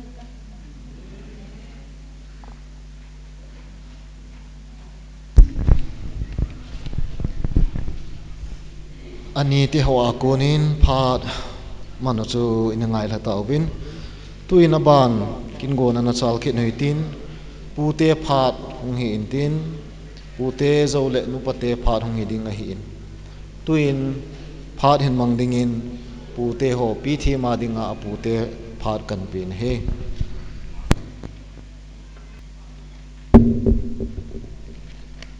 ka ke pa e tunin ka tunu ngai ta ning pi thim zala chilaya ding do theya kom jin ama sunga ki pa thu ka seyin pa pathin kain thangwa nahi ka ge la tu ni hi ke ho ding a zong ka lo pi naw ta khanin ka ge len ka tu nu tu te hi pasal ni le numai li ka ne wen au te ni au tenin a keo het pi lovin anazineta tuin athum chananu pi thimin apia pute hanlang anu apa hanlang hau bung mi hana gambi chen hi jong le in khop khom oi ka ge la le achunga ke pa thu sei yo lo kai lut ma sa pe ne nei ka hu lim sangin ki hon jong ka tu no ke hom bela ke chin dingin thilpi neu khat ngai lut na thilpi neu khat ka nei nu movin api nu hongin tin thi chingai lut thilpi na su ngai pi ma san ola ke pawmen te ka tu te adinga ka din do ma sat pe ni hi jin mi pi te hon jang ngai thim bin nong pha ri cham chakhat kan hom tho thim di he tunin ka ngai to le phat dan ho ingai to le hitabong mang thei hi ke kha tan de den tunin ke ho hi muntina ka cheng thang owen ke hi atom zon nei het lo mai theu hin ke hi pi them nu anau pa ka hi pasal li ko movin ke hi aneu peng ka hi pi them nu hi nu mai chang khara ka nei oi ama yang pathin zalin pathin le hobung phat sa jinayin ke jo pathin le hobung phat sa jinai ka hi tunin ke ni nu hin ju ya pi thim chunga avel velen ke pa thu kan se nei chule kaute hi alin pin pa tinu pala umen abana pa sita umen abana pa nei dal hatawin kei han yau pin kahin lamka di phailina kaume ti su masa keima introduction kaung ki bol han lang tunin thu tampi han seipong katin kangai toale hitabanga tute en sunga kipana kadin do ni amasa pena hito kilonin ka kipa be se jengen tun niom na lajen ka tute na hon jang nu le pa kipana pile pu kipana chen na khu zola hausa upa chule hobung lam kai ho kipana na hon jang pathin lungdei nen hol deu hi pakai mena ka tim nei nei sule tu te pasal hoyang kanai win tu te pasal hoyang pathinin phathei bu win tin amohon jong anu apa deile hobung lam kai ho dein jinei na nan nei wale ke hoyang kahung jing dingo ikimu tu jing dingo ahi ala hobung le pathin deilowa na jinei kha wale ke hoyang kahung lo deu hobung teng ke pa lo di hitisu tu te ho he dinga kan se he aban le tuni hin katunu imasa kan pidiam kanai povin ailawal imayang phathei kabu thei pove ahin na i ho jingo pathin ama koma phathei na chu kathum pi thei win pute hin dola tunu ning pi thiam tumne apana na king nei na hen hamjang phan lang pathinin phathei na bun tin na te pi na pe na te pun na lung sin in tin mi ngai lut changin lang pathin na la su lo ding hi na puten jang tauna jang nan gel do jing wing katin nang jang pathin a kingai jingin tisu kan vai la na nom nen chule amayon te ko makataw na nom chu katunu hi ke hon ka ngai lut bangawin amin moni ailawal alasit ni le het pi vil lang ngai lut ta in bol vil lang hindi so sa hai vin ti sa pagay mena ka tim nahi vin kasi no mi santan ti ka kipa eh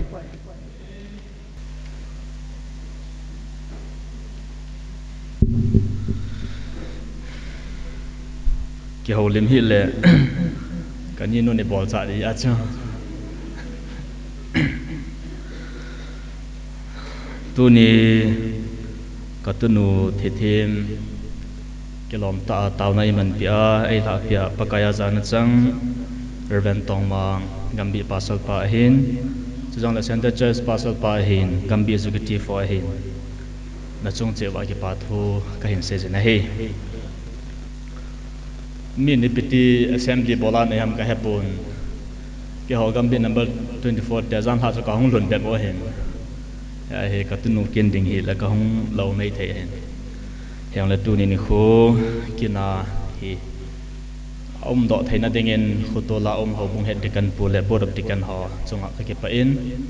se jong le hausa upa ho hin ho bung lam kai ho chunga ka ke pa na ka hin phung ina hi ka tu no hi gala hung za ma chun center church sangai ko na ka lai hin cha chun ke ko ma hung thanen dong man anei lam cho ka hel lo hi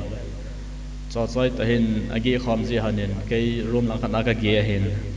zan le na sa kil kil zin ya cho ya cho no dong man nei khan hei ka ti le he nge ti chu banga da wa ga chu pam la nga sa ta to ji cha ko na chu ka tu no in dong man nei ti zu kan he na he ka ki pa na ta kha cha he le ka zol pa ngam boy a hin chule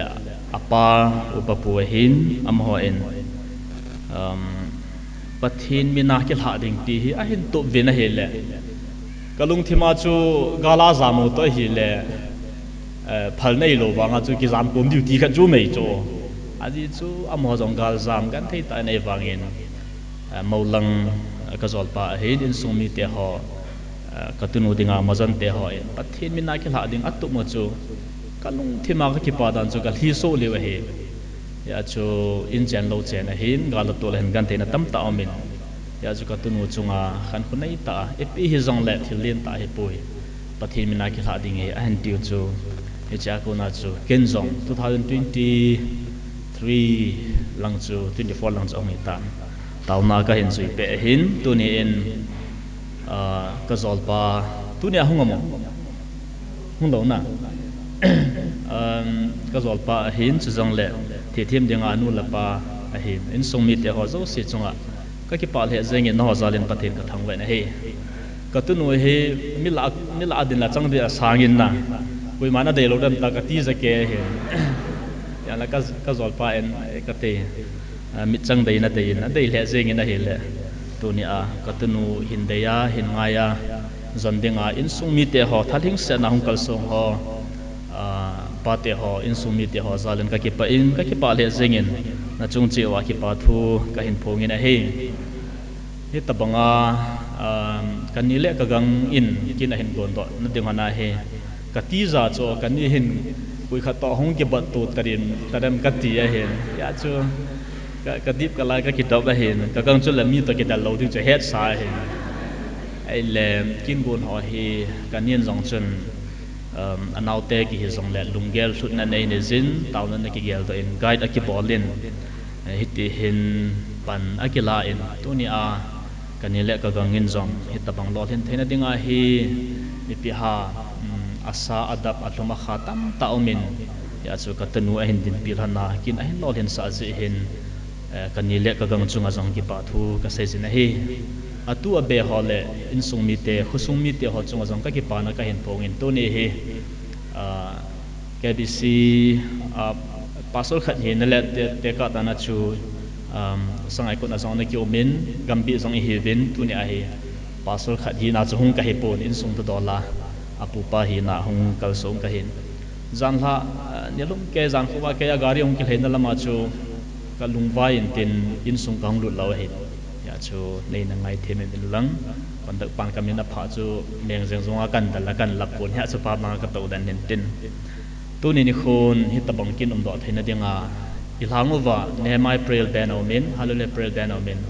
agape prel benomin gambi ataw khom no min nu te taw khom no min taw khom na zo sia khangdong khang tha ho in pathin mina zabol na tawna i manjing ho hi tu ni in i taw nau pathin ei lo hin pi be ka ti pathin ka thang ben hi he cho zo si chunga hin ka tu no hi ka pa chal he zeng in thu tam ta sei zong he pon a sei nom kha zong ni le a na sei do ji ho kha da hin ya he tu ni an tup tan na tu nya hilai ahung din hilai mun sana hin thon he ka pa chal he zeng ka ki pa pi he zeng in ka tu nu thi thim chunga zong ka ki pa na ka hin phong in a he tu ni kho hin apuram si ma ku na chu ka emotional le cho na kum khat kum nya na kyum khom a hin in song mi dol i tu te to dol he la ga ju nei diu chu a thiding tabanga chu ki gel tin ka la ka li su ji chu ke on pi ka ti ka long dong ke ji ya chu cho choi le thi tim hi ga la ko nin tu te ho dong om jong le li na hin ka ki ha wa pi ji hin yang tu ni chu ka lung healthy ma he yang le pu te do thi na chu tu ni a ka ki pa na thu do ka ni in dingin ai ti ji a chuna ka chama dingin nei ngai to he din lang ka ni dingin nei ti a chu ka hong din a hin ka tu nu thi them pathen in na thon pin tin na bel na ho jing pathen hi ka belin ai zum soi ti khanai lo hi ti ji chun na bel pathen in na vai kon na vai lu na ching jing han lang sumle selin pathen in phathai na bo in tin zala nawdin phathai na bo in tin gamla go in pathen in phathai na bo han pha chon cha pu khat hin na dola kai ma khong din to hen tin sei khil ngai dam kai thu me ka ke pai pute mu pate a ko ni na banin holim na ho ngai la ta ubin tu hin ikin go no aban ana chal kin no hitin holim na phar khat ana chi zo moitin chi zo ting le wa choi la khat isa pi diu in golan kam khulin hintin tuin kin nei te pha na holim na phat ei man pi di win pu health thang ho kip phat na piu te hi to banga he phat ki tu ta e pe wa ha chung nung pa pathen thangwa na sang ta ka hin pen hallo ta hiong leng tu ni pakai ang sung len o ang sunga ka hung din do thi ja lun no ho zo se ka ngai lun na in sung tha khelen jana salam kan pen ka he tu ni hen pa se hun le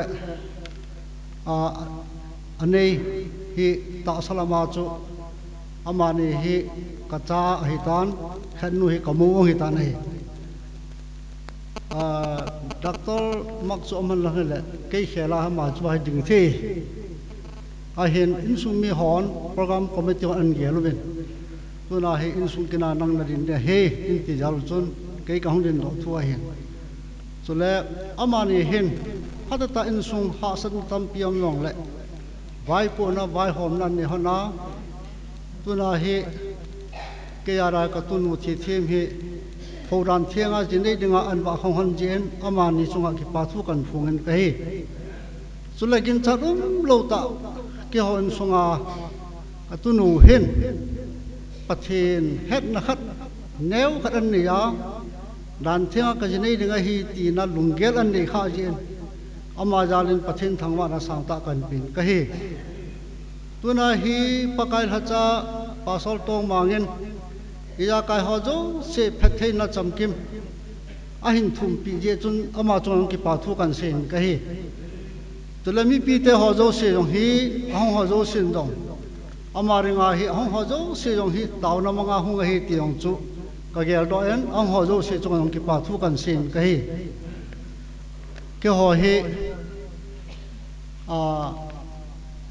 phat masalin ma thu sin se pa chu pa se ngam hi ama hi ke hona kau pa pe no hen chule ama pu hi do se se ngam do se hulun ka i cho ho chu ke ara chu ka pa ong hen ka pa chu do thang doctor mak dinga chu puang hi ta ne ita bang khang chong ki tolen tuna chu pa te hop ang pin bom ho zo se chu khachangam ta lu phara chu tham kha chu tuna lam kai ho chun ke chu pa te tha khela chu in si sa wa hen ke hi se mo pen ta hi yong leng tuna hi ka ki pa na ta kha chu ka tunu che ho dan thinga ang ji na hen pa kai tha cho ho zo se jong ong po ho zo se chung yong in sung tha khelin ki pa thu kan sin ka hi sule khojet khoya ho so ho zo se jong ke ko mona hi ki pa pi jal bin jong ho so zo se chung ki pa thu kan sen ka hi sule ka ul pa ho sa pu ma yong hi neu la ya hi khan no la hi ke bi shi ko la na ki pen khang dong la ya chu muni mun thuma kana yaw kho ne phat ang ki tol le pathenien ho set na leng khat an pen ni cha ho sa pen din dong ama chong ki pa thu kan sen ka hi tu hen tu ni zut te hon penala ba aloi nu angai ta hi ta bang program hla na ringa hi acha lo na ho zo song ka vel le ka ki pan zu tho chung jong ki pa thu kan sin ka hi chule ho bu pi hon dong to mai ta en cha hin pathin na bun naw ga chu chule e ho kam bin lambol som na khat a taw na ga yong chu tu na ama chung a hlung hi tong chu kan sin ngom ka hi viche taw na ga hun ja chu tu na hi pakai tha cho ho yong hi i kho wa hung wa lu hi ben che hi pathen ki pa na sang ta lo pi pen ta kha hi ti chu sei ro nu mo hi chule tu ni hin mo nu che thiam yong hi taw pi na hling se ra hi ma hi khurunga bible isak jiring ki puya debika phat theina chu hecha tabang chu pakai ha chapun phat theina abu hen ti ka kinep pina pen ta kha da hen chule mailam hin kha hasa na gan theina tam piam long le hecha taw na chu to hung ke mai tu ri hi ji chun pathin hung pang na hi te chun pathin lupi kan san amal hung pang da jan ti chu kan tim nan ka hi chule Hicha program ahung kisabui be pa hin be nu hin in sungkin lama chule tubur ho hin yo ho ka samlanga hicha wa hung ko ho zo se amo ho chung yong ki pa thu kan se yin chule tuna hicha program ma wai hom pa connect pu yong hi ama yong phata ta in tol ha pi ji chung jong ama chung ki pa thu kan sin ka hi ki pa thu hi ki se yo tho lo hi je chon tuna kin in sung tin sai langa kan se chu chan chu hin tin tuna chawang ki khom ho zo se jong in sung tha khelin na bon chawin phat thei kan bun ka hi chule in sung kin sai langa hi in nei te hon thil bun ka nei nom ven hi cha ding chon anei chu pakai mina i pia bo nom ham ama chu ko na kan nei yin ka hi ama angki go do le song hun phal le ke kin cho ki chai ta na bon chawin jesu minen salam kan boli ama spenin phat phat hoi emu sawa pathin thongwa na ka hin pe in azole analung dong khat to venatin ipje ache pai hung ding ham ni ti venatin ke hi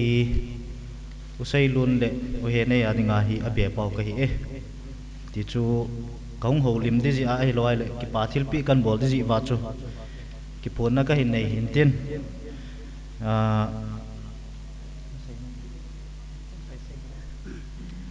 masa chu mai cham lui pera thu ka tam sei nom lo hin tunia hi ka chanuning pi them hi aneu wa pana pathin mina kan ko kha mai chama kan puina ga ho hi punin kan sunga hlongin ho bu mi hi za ka khop lo na hi ka taw na ga hi jin hallelujah pathin ka thang wa na hi chile hin taw pi jing apungam boy hin chile ho bung sunga nu le pa te hin chile wayanga ka ulim se hin apu ngam boy le pulim se hin in sunga ka ga zam wa mit hilongai taw pi ji tu nia ga hlongai ti ka ta sa ne mit hilong chara pungam boy ne taw pi wa chile ke pa thu ka seinom chu azon jang pasal pan asin central church pasal pan 2023 hin kaungal jam bina hile kaungal jam na bahin amasan ka chate ni anayamin awana kele apa hin apungam boy hing pro abin hobung mi te hon in ong kharain kumni zen tu yang free in jong free pathen ei lung se no hi sangai kot hobung mi te zongang ki pa thu ka sen a hi tu ni hin nei tho tamalong sangai kot hobung mi te yang thilpha ka bol nom a hi wangin pathin ke thilpha bol sangin central cha se hobung mi te yang pathinin phathei avelun bo hanti ka taw na hi pasal palam kai na in ngai lut na nei tan hobung mi te hon ngai lut na nei tan ka chungawa thilpha bolwin hobung secretary te ho hin changya ke ho ei ngai lut ho hi pathin he zalo hin ka ki pa ma in ka chungawa thilpha bol ho zo si tu chunga yong na ya gamla ka tu ka cha ka u ka naw in sungmi ai lo la ka pute uncle sun ho zo si chungang ki pa thu ka sen a hi ka pau pin na te yong ka ko hin i khat lam ka amin ama adam lo ji na hung thop ta povin a hi wangin tu na hi chan lo ka hol a hin chule ka te pu pin na te hi ta sai changa le thang hi hi le khola le thang hin le khola la mi ga ma amin le thang ang la je jang ka te pu yang alharamin te ti ka ta sa na hi ka te pu halang ka te pi le tu na tu chunga thil ke bol ho hi amani yong ke pa ring a hi chule ka chanu hi chan a chan na yong hi ka sei ro nom chu apu ka pa wa pa hi ka gang lim tong hi ai hanga hobung het de ken pathin na to hi hi chiga yong a hi ti ka phon do hi in sunga khama mai chama ka te pun jong in sungan kho kha ke ho ke kang lu na yong hi cha hi zo khama mai chama in sunga mit hilong nga taw na hoi pathin mo na koi poti tu ni ang ke khom zo sa anga pathin avia vela kan thangwa hen lo tun thilpha kan ka be panan ko su hung ding do bin lo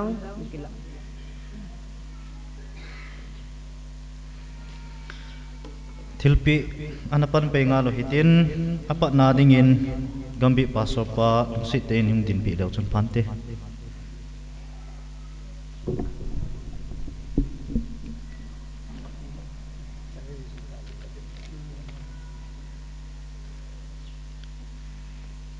abana dingin putul hobung jong thilpi kapi no moven hobung lam kai pa en yung la pi leo chun phante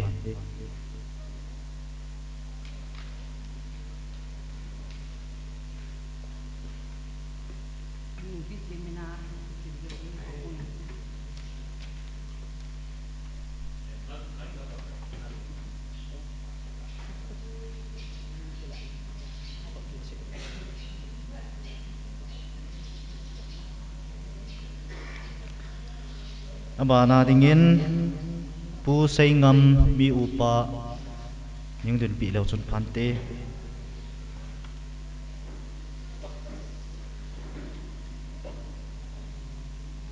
nim ke kap no nang ni ke kap ji han kum ta abana ini ke gon pi divin pu thang sun pu te pu pa hin ama hung lo na hung lo ho chon koi hon tan lang pu thong thang những đơn vị leo chun phante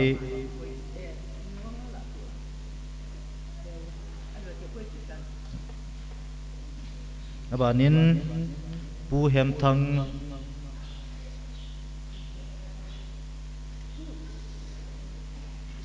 hung le chon phante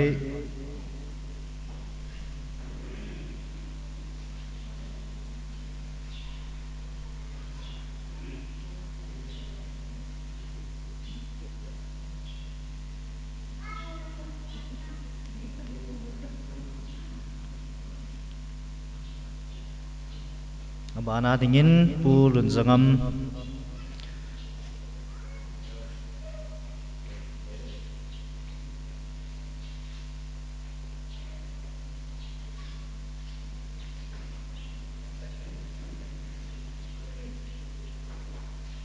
abana yung pi divin pu dozang kutol ho sapu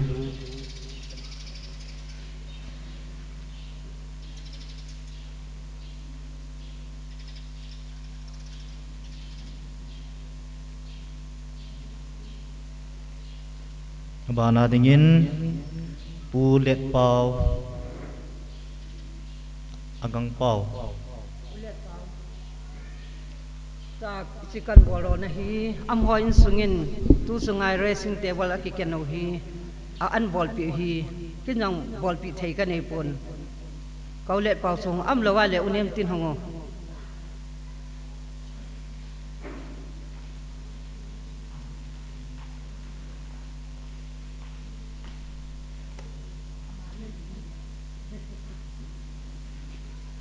abana dingin tunia compare ai pen pi pau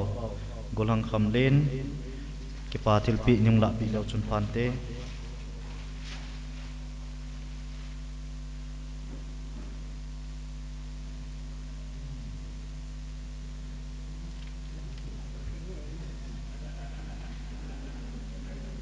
abana yung pi divin pasong amboy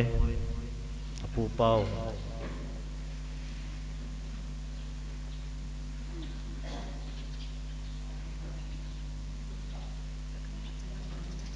abana dingin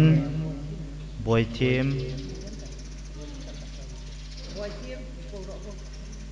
nalale mangnu hoy om tam om lo le khela la thei jong le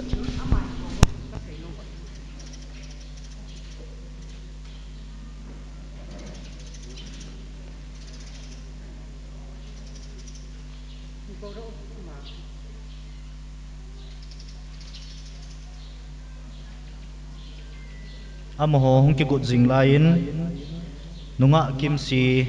dunia dinga la ai sa pi no ke pathil pi neu khat ka pi no moven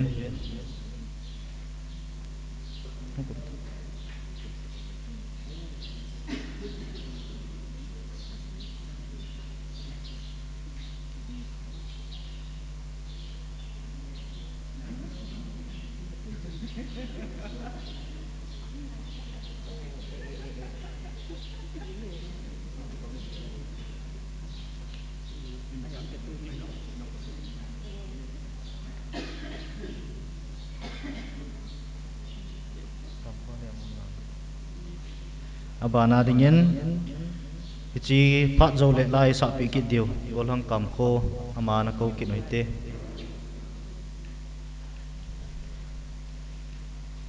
nu boy team nong ki man lệ nong lụt thế tay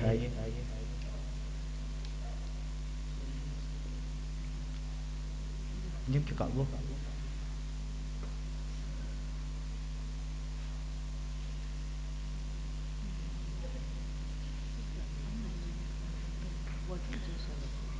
abanin ulet thang nang zong ki pathil pi ning la pi leo chon phan te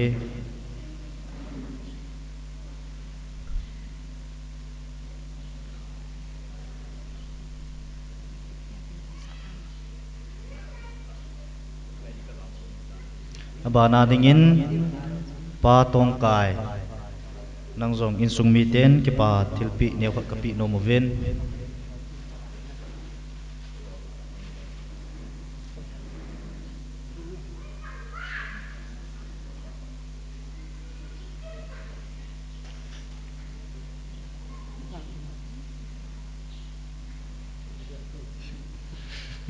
ama hi tu sunga mayo si hi mi ki ko la tam pi lu de hin ka tu pa ya hi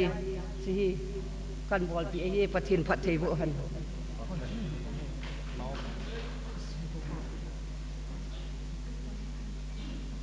bana dingin pu hel thang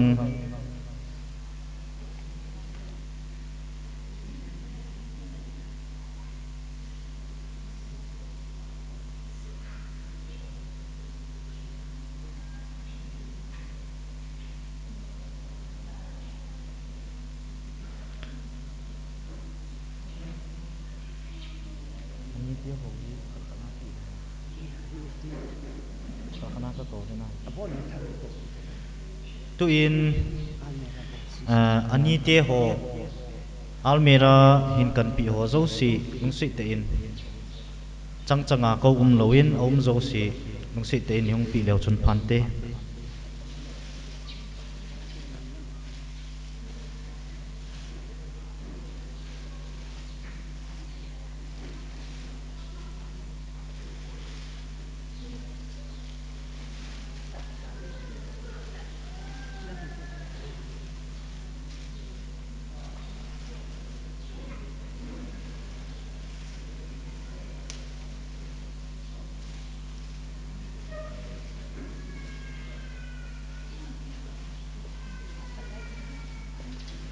hi chong hi kan sei no ma hin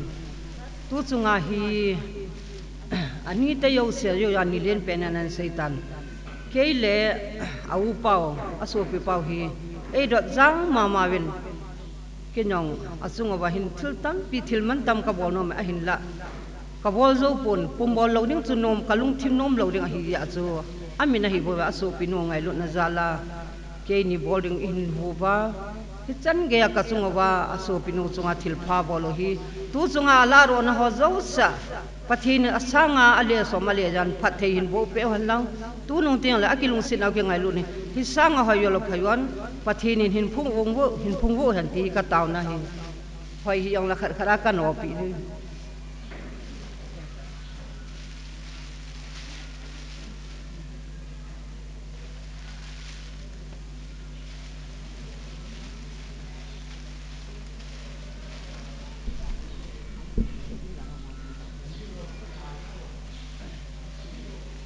ahung lo yong adim serwin som la nia hi win au nu ka chan ngota pin jang ja win kai cha te ni am ho hi ong hu nai lo na am ho hi ni ke thot thot taw te mo re langa hin lam ka hin ka te punyau pen cha te yong dim sa ni ho wa ho ka cha te ha wang phat nau hi ni som langwala ne o hin tunia ania nei lo hi tunin pathinin an sung chiu aji te chung wa ki pa thu ka se pathin phat thei bu an cha jutan hoi thiam hu nai lo ang ta boy thiam ka nga lo na pen hila ji em hi tu chunga ka chanu hilaya atona akiwan ho hi ngamboi hung tha din do on ka thu kan se ngamboi ta wang ding han taro boy thiam hung ding pe pe anh đi hơn lang chẳng khác chẳng niệm mani chunga hi các ki pa na kan phone ke hi tu chunga hitabang program ang ma pana hi boy themin tu na ke wanani a khon pi hi katunu ngai ta hin ani len penu cha hin ama hin ngai lut na nei tan tu na ke wanari hi aman a khut ta an khon pi han hin chulengam boyin tunia akya anu hoi song khol hoi an cho pi ken chu ni kho tha tam pian sena katunun jang kate pi min pu yang hi ma hi pathini hin phungbu halang katunu yang hitamang athil phabo no he apu te apile apu ke ni iro jang khai nan chule ka so pi pa ngam boy yang hi chan ge atu te ni angai lut na ho hi ke hon thil pha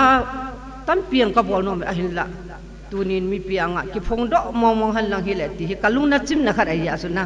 kan phun do hin pathinin ngam boy yang phat thei bu an lang boy thim yang ngam boy thim pathin phat thei na bu an ta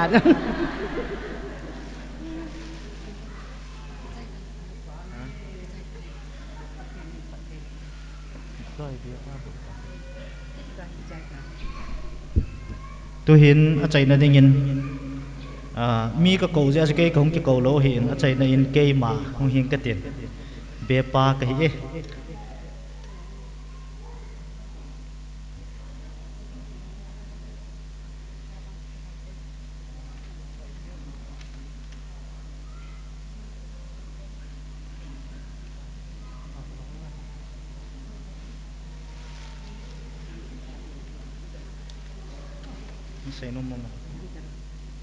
ai le to hina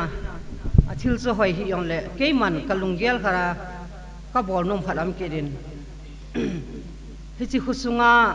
ma khaw tampa te ninu kani hoi ni hong ding do hanlang awana api hat hoi hong ding do hanlang awala api hat ngai to hong ding do hano dil su neu cha cha yong le ke man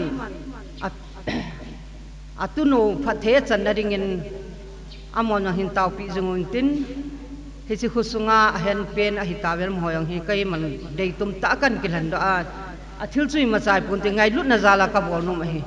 kani hoi ni hong ding do an tin kat ali ni jong he ni ane bin jong he ni ti ma khaw tam pa te ni nu he ma hi chule hi chi khusunga tin hukim nu kani har hoyang hi ka chan uringa ka cha te ringa api hi hun on ta abana ni han ngai thanga kim si hinglam na hongo abana ka ni har khuni hongo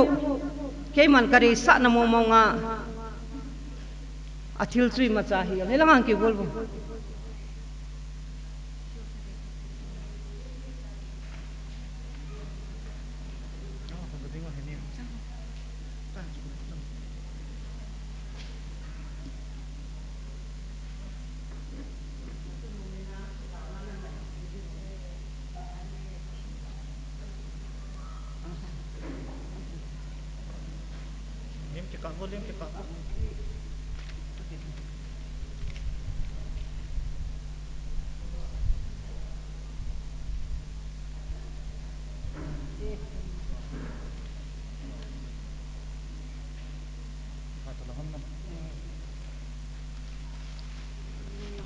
cái hồn họ chấm cha cái hình lạ nào cái chân chu tan tê cái bảo vệ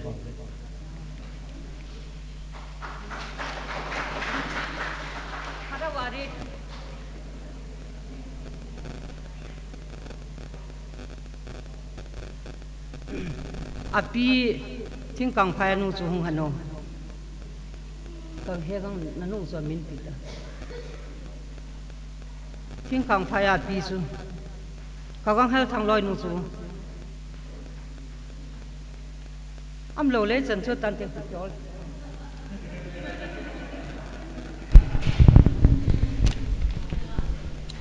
kin ne tia ko na haulim na le thil phabol na ho ban banin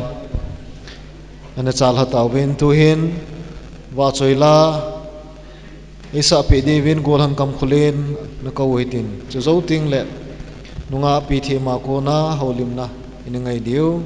a chai na lang em chal di wai tai hello hello hello hello hello amasan gare to la hi le ita panga phat ho nei the ngai bo patin chu thongba na pen ti mas penin tuin ha e tu na kita ti nu hi kapute jan hoi na yong le akhang ke ba ta lo ja chura kai ki a chi de choi tai yong le bo pi thei choi ma za ka nei point na king nei na ti la hi kan sa de hi in chi kan sa sunga hi amani jong yung de pion le pau min te hello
e pathian nan chen sim na nan pi jing ta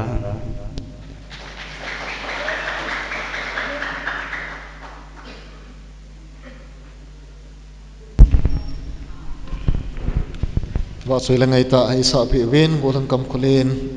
ki paumin tuin haulim na azwa ya phone bangowen holim na nei dingin tuni ni khuwa kin nei no nunga pithem ama holim na phat mang dingin phat kan pe na he ama sepenin hi tabang phat pha le phat hoi damna APR ni khu phat ni khu lo PIP pathin pathang ba in ama thu sei thim jong ka hi en ka hin sei thing la lom khang le nei ngai dam di ngai dam ka hin thum ma sai abana dingin tuni ni khwa kin thim pwa ai pan pi pa sol pa ka pa chunga ki pa thu ka hin sei tauna phat man tam ta le phat thei na tam pi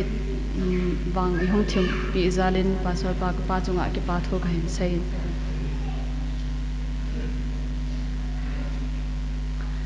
aban kin adingen kanu le ka pa chunga ki pa thu ka sei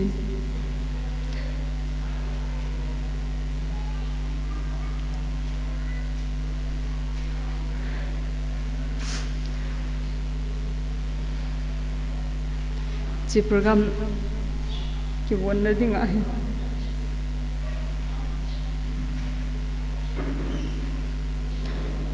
nei lo te gen the te he zong le he ta banga mila kaniwa pana ka en thu khat ai lo le sa han zanin kanu le ka pa chunga ki pa thu ka sei kanu ko ma ka sai ti lai amang he nei lo gen thei te hi kisi sumne pai in zo sia ha sa hi zin ha sat na tam pi hi zin kin le dong kha he a simple thana bol di ti ji wangin sumne pai he nyo ne wa lu na di tam pi hi zin amani zong hen ama zong hen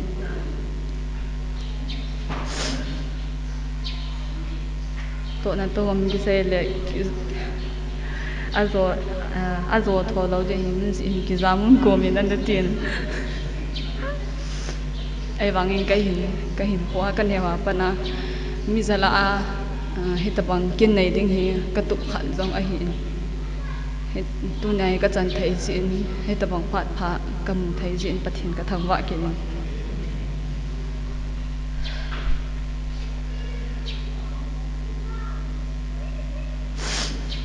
abanin haubung mi te ho zo si tuni ne khwa he tabang kin na dong te ho ka nei na ding ba tha le zung hian lang thilpi hi zong le hoi ta ne hin pi na ho haubung mi te zo si chunga zong ki pa tho ka hin sei hin chiki zong le tuni ni khwa hong ki khom loi le pai mun chom gam chuma gam ta hong zong min tin nai na ma hong zong min tin tuni na kap ke kin dinga hong kal song in sung mi te hian lang mun chuma ka loi ka pai tuni ne khwa ka kina hong ho zo si na chung chi ba zong ki pa thu ka hin sei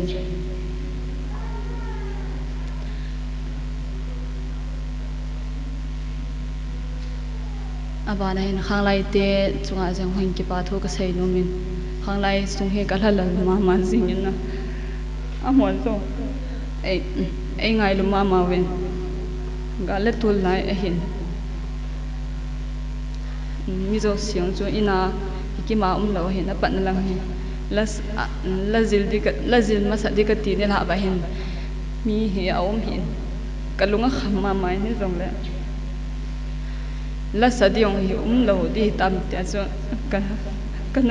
kan la sit ma nei ai zong le ga le tu lai si chun mun chuma to le tham a lo thei lo da mo ve si a pha cha hung lo ho zong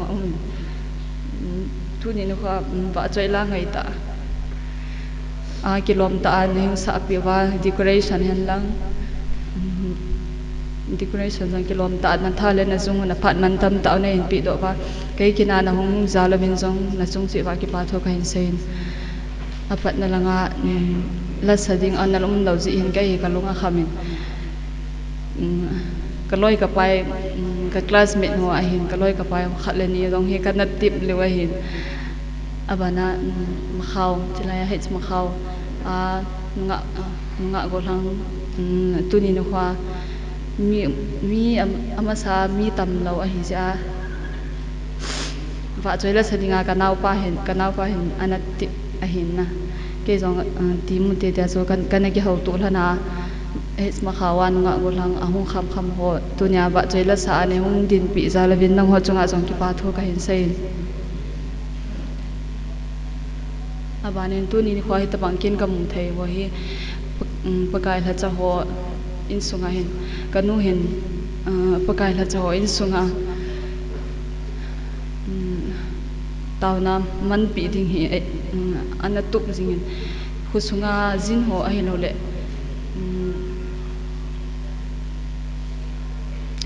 pasal ho in sunga tawna man sa ding hi anatup jinga hin am hon jong ngai lut na nei ta in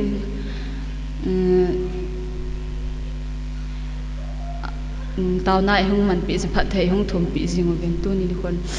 hichkin hung ki sai na panin ho bung hetikan pale azinu jong aman yong ki pa ta in sunga ki hitabang kin hing go thei ji tin malama ka wang phat na ding hian lang pi jong le mai cham hung sim pi hunin amani chunga jong ki pa tho ka hin sei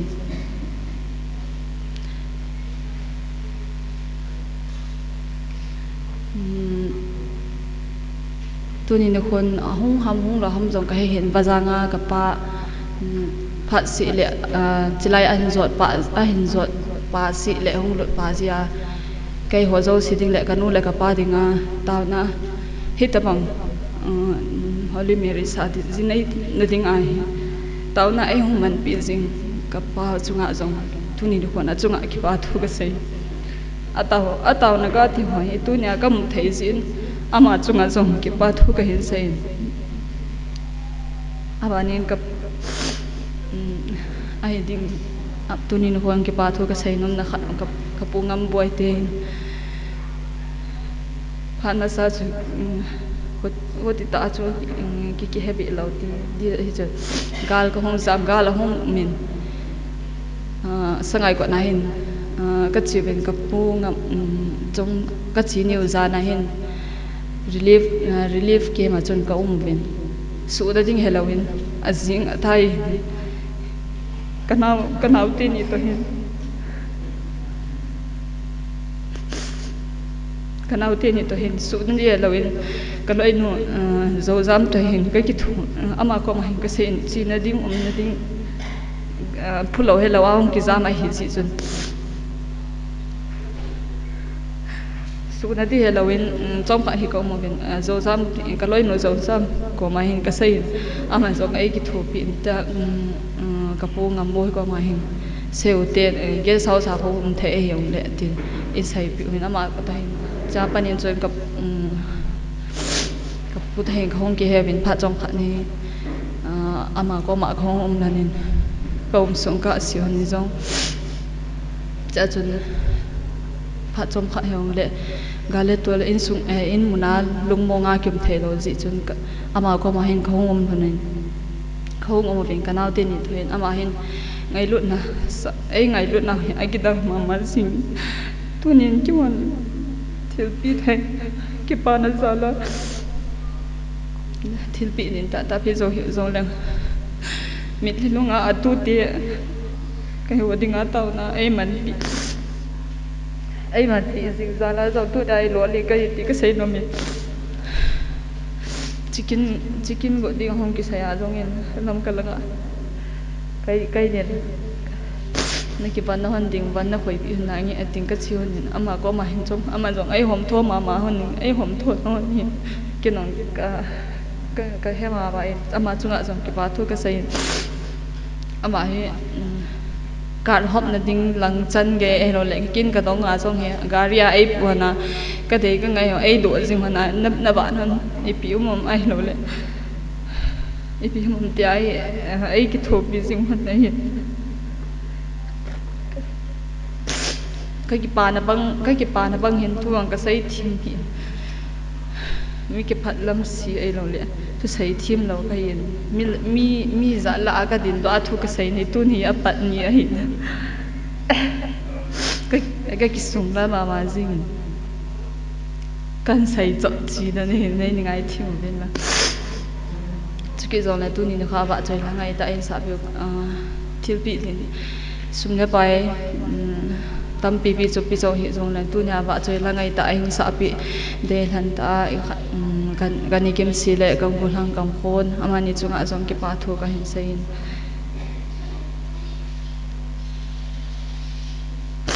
cái dòng là gambi nam KBC gambi number son là khát gambi lam kai ho zo si dòng tu ni khoa ngày luôn là nay ta thiếu bị to na hong vai ko na ba kai dinga na hong phat na hin pi do ho zo zalin zong ka ki pa en gambi an mol ta na ting zong le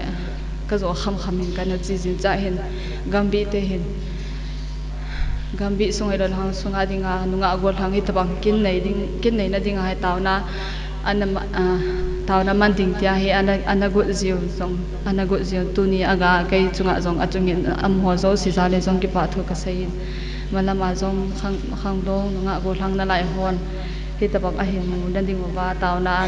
ani gel do jing kit ding min zong ka ta ba hon ka hin ta bin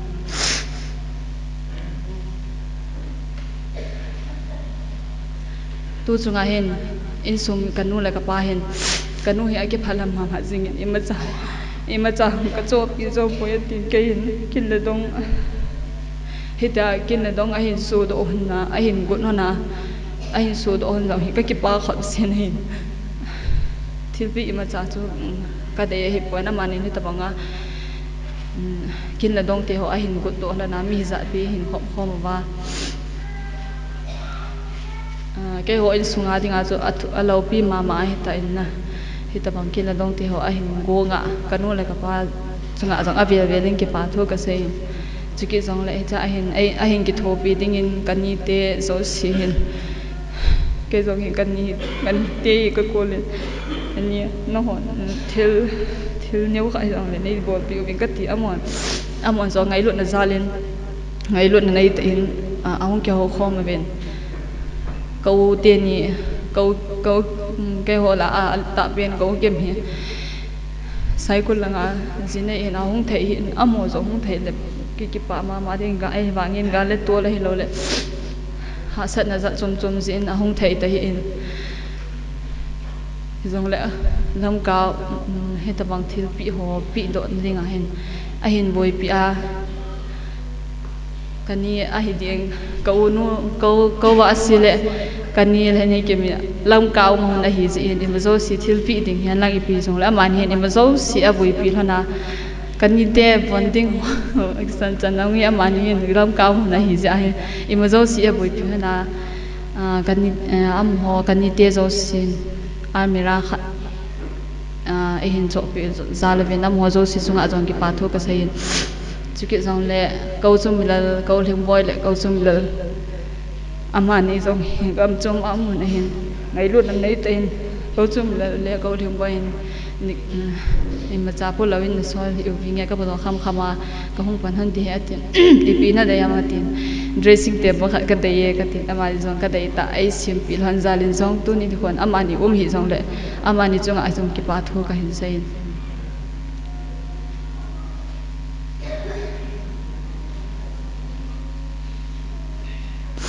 cái dòng lệ kapi kapu te insumi te tu ni khwa ting no palanga kapi kanu chong te kanu hing te ho kapu te ho hung thei hi dòng lệ amon dòng aki phalam ma jing ben aki phalam ma jing we hung zo lo bang bin thi sum le ba ni i hin thon ben amo hung thei hi dòng lệ amo zo si chunga dòng ki pa thu ka hin sai ki ni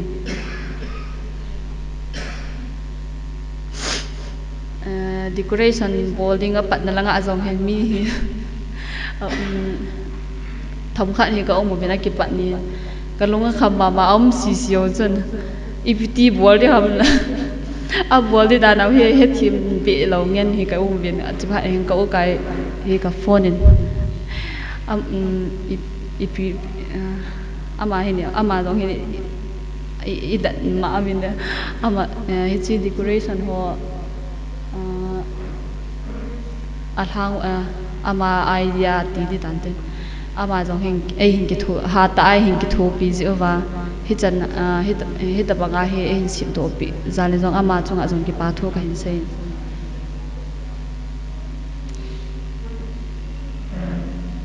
chiki jong le tu ni ki na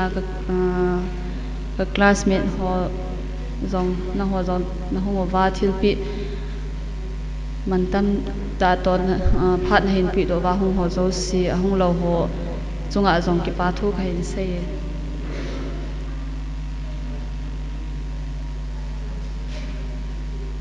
chiki jong le tu ni khon husunga kaling ho ti tan ten am ho jong hin suma hin tu hom ven thil pi e hin pi zalo men jong am ho chunga jong ki pa thu ka hin sei mi ni he di thia aw monen ama ni ahung no mama honen ahung thei thon lo wangin thil pi dinga hin sumne pa hin to ben thil pi a hin pi zala ben song am ho zo si chunga jong ki pa tho ka hin sei a chaina tu ni no khwa dam sela he tabang gale tol an ho in chilang he front line hi ji ni tabang kin ho he ki mu thei lo ding hi tam tin pathin ko ma hin kana thousand phat pha he tabang phat te ho hi ga ka chan theina ding ben tin pathin ko ma jong taw na kana mo jin chiki jong le inewa panin hin easy ding jong hin na ani ki thousand tuni ni ko hin zidinga taw na jong an ki na jo kham khawa choi an ki mangji a hin chiki jong le ka te ding te ka nu le ka palang te ho jong hin kalung ding hi ei het thim pi ma bin am hon ka dei ka ngaya ki pandinga ei tha sa pi zalami so am ho sunga ki pa thu ka in sei ka sei thing lalom de ham ting ka ki phalam jong le tu ni khwa ki pa thu hi han lang ki pa thu ka hin sei na ka sei thing lalom kha hi jong le pakai mining ki ngai dam ngai tin ka sei nom choi chan tan te ka ki pa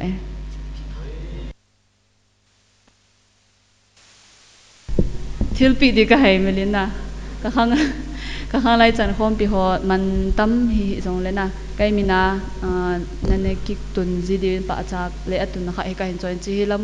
khang lai lam kai hon kha ni hung la pi na chon ki pa min te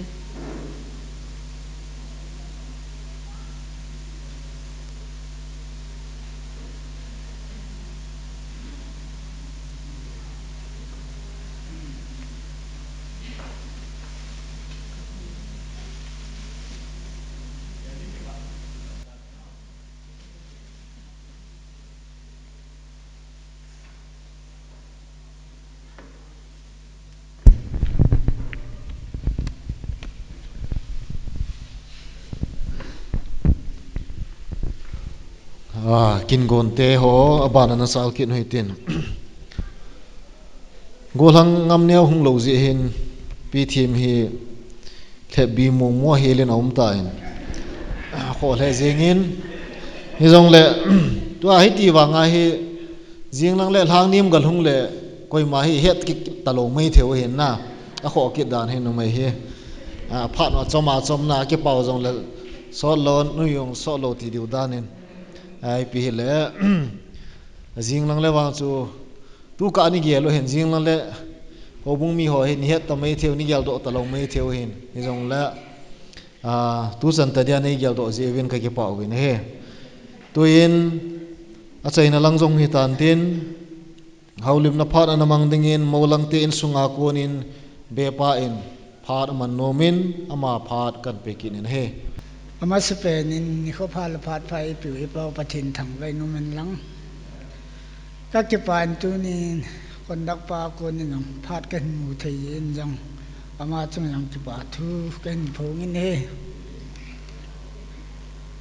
tu ni hin pi them kin hi chai ta bang wa heta tua pa na ke hoi kom chan diu heta cái chín gồn hi anu sẽ riêng thôi yung cái thao anu à giờ vin gam côn lang ate mau puya hung ding ho jo siang chu còn nak pan hin din do sa tan a hin lama jo se hin pui hoi piu wa ho bungu pa ka ga phun do no mi ama ho hin pui hoi hi ama ho la hin pastor khat ka pangowin ho bungu pa upa orden ni ka pangowin na chile ho bungu secretary pa to bung finance pa to ma cheng sin in lam kai ti yang ne ga het pi di wa khong ta he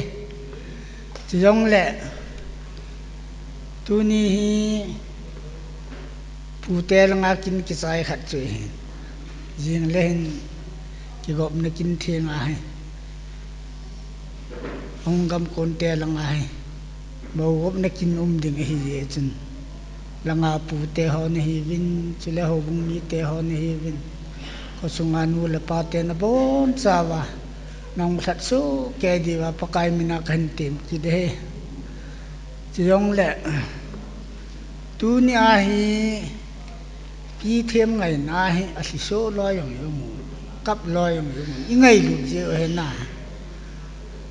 ai la nang ho na ka wa ke yo ka nui nui ye ngong chu anom lo khat nong na chi cái hòn kamu du cái đấy bé xe gì vậy cái ngà lệ luôn cái pa gì mà anh đang họ nó cá gì mà lệ chú thêm khát khi xe nhìn khoa chú không hỏi dẹp lâu thầm tiếng hay gà ghé luôn thì cái tiệm nào vậy anh lắm chú ông lệ thêm pi xuân là đinh tê cho anh sung yong hình này sung là bé xe hồn lăng na cái yang các cái sồn thâu chơi, iya miti cái bé tên sung boy thì mai ông liền lút riêng thì cái gì hết cái bà thu tàu mà cái phone đó hình tin xây khel xây vào mà hay là pakai min cái ngày đó mới cái bẫy aban na che kin hi tin tu hin kin gon dong zu ya chu ke pa chu sei na hi pa jang khulun ho ki in sung be pa hi ding a hi ta in ka hin la hi chi ma sang chun tu ni khwa kin nei nu ti di tan tin la nu pi them a pin na pa sei khulunin holim na phat chom khat ka man nu me ti ji in tuin pu sei lon phat ana piu hi tin ama ki chaile be pa jong gon sa num dingin kan ti min he tun pu sei lon holim dingin phat kan pi ki pa me na tu nia me lu ta ing la khom piu se chung la ki pa salam kan bo ne ken ka sei num chu hai la hal khat in chen nan bul la bal tu hal khat be ki sei ro an ga pu te pha da chu ke pin na te ang ta lo rin akila ka lo ta pu zong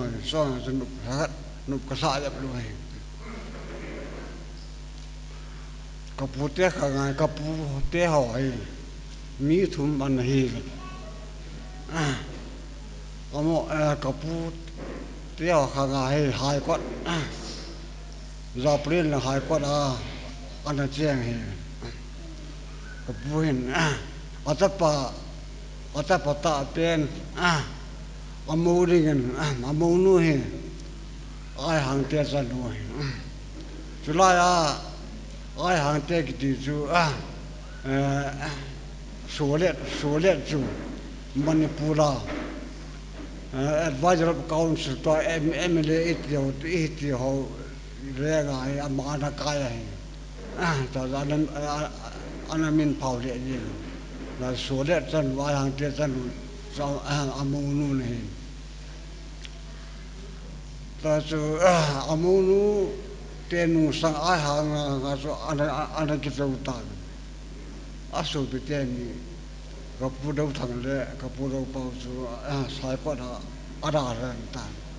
amu ai hang ana ki zo ta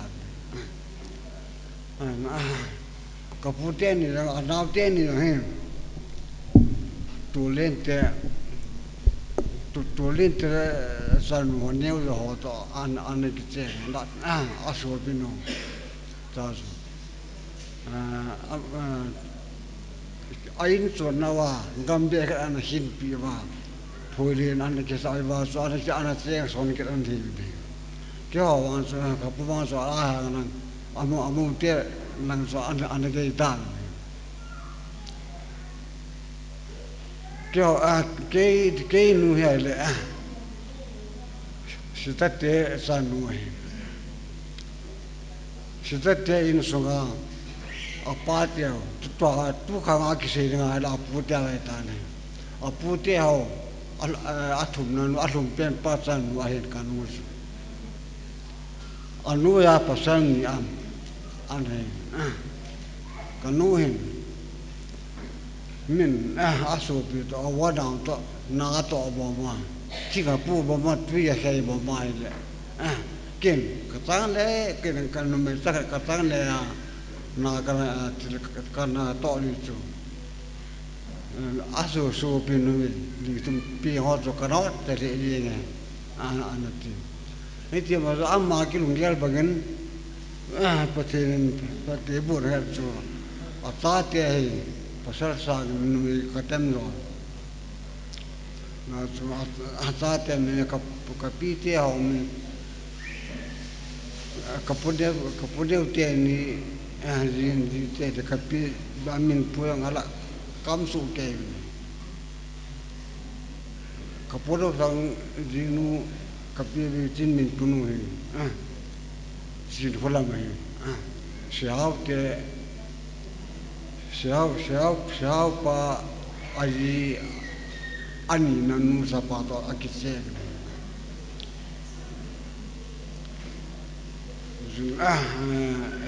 alum pen alta alum penu ni kapuro pa rinu kapini gure bin pu ai ki sa so na ling ke asa te mi ana tem ya su no ling ke la ana la ai na ka sita anu la pa min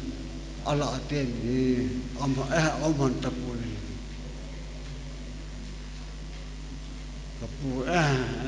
kapu hin asa te le do ni sa na hai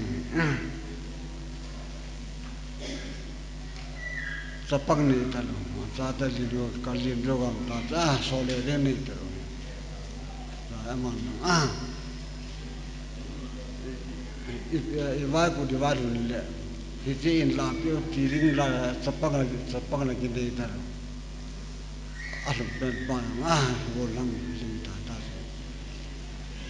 ta ko son la so the ta lo wi se te la so the lo atu na ana ki la hin tu ni yo ko pu te ho ai an ling so thi ka pa ho min put pa yo chu ken ka na mu ina ka na mo mi an so ka ne ke ka pu ke pu hin lo me ni ni na ji ni ana at thi ro in ka ana ne ki amin pu kapitano min pu di ra chen kapitano pulang kuliah ai te pang tun mi ra da la yo pa so ta ana hingit na mai atu sono amu kapan ba atu sono amu yo ta pu na kapan kanu thi ru sang jeta ane ki ta kanu tha anu min pu amana de ta kisani pi thi amna de ta akishi mi sin ta thi hoi som te ta ta tu ne cho chapang ke yong ta kat mi chu katam lo ane line ta kanu he ni chung ya la pa se ta chen la au pen pa ti no pa la chen an ra tu se pa so la pa la chen ta ni za chu apu tho ma ju se ta chen pa chu a li ma sa to sa ni ani kiam bom sa na hen ta kan bom sa sapang dim na lai mù thế ta đâu in lang an ka ra an tim so so ri ku ai apula pin ada ba be se pa re agan tv se at yan pa ra tinu pa ra au po ko ba an tha ro an tha ro na so an na ga pu ro tunin numila pasal ini chung ki chen chung hen loi khat hi numi se thwa police miris bor on loi khat pasal te de ya pasal te thwa mera mu on ni tu na kyo hai ate ring pa hai ECA ordan upat ni orang ki bapatin la sa no tong ka ki ka sa ai mi plan tin ki ri sa ai pi lu jalan di ya ma ade ya su tu na ai to hang ki su hai Israel ten numi lusim na numi apen sa mi lo ta bang mai tu ni Amin ka ta ki ta la ke mai sungare nga chu tal ta sa tal ai alu na lang te ko hu ni ngai ta ke ya in sung na sim lo ni ta ba cha ni ta yo na te pa pa ti la cha na to ka ai ke or ka ya la lung mun ko se le ni patien la jang la to in so ga al di so te pa ani ga di so ka ken kan mun pi se ni mi ke ba in sum a ko na mi in sum mun in se te in sum ga di ta sa pa sa nu to Bring siaran Kristen ni sonom tak kin simbo ta ti so din ka wai ra na le phet ki ka bo la ka chi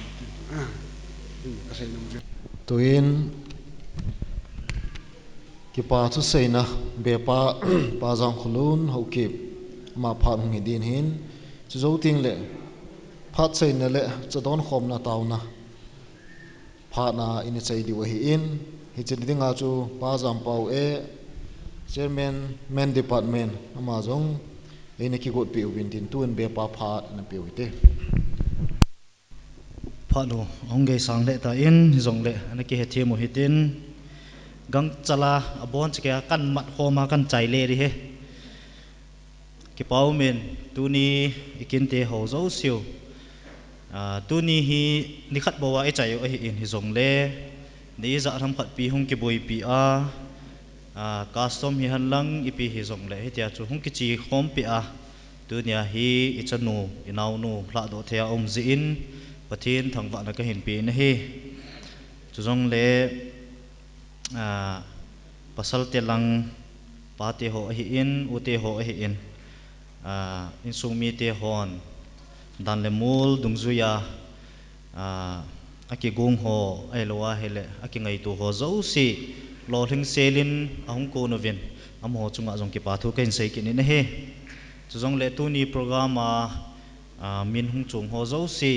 gambi pasor pa hi in chule aloi nu a hi in amani zong dam sela chlai ahung thun hon to hlona phati ho chai thaya om ze in amani chunga jong ki pa thu ken sei ki ni na he chu jong le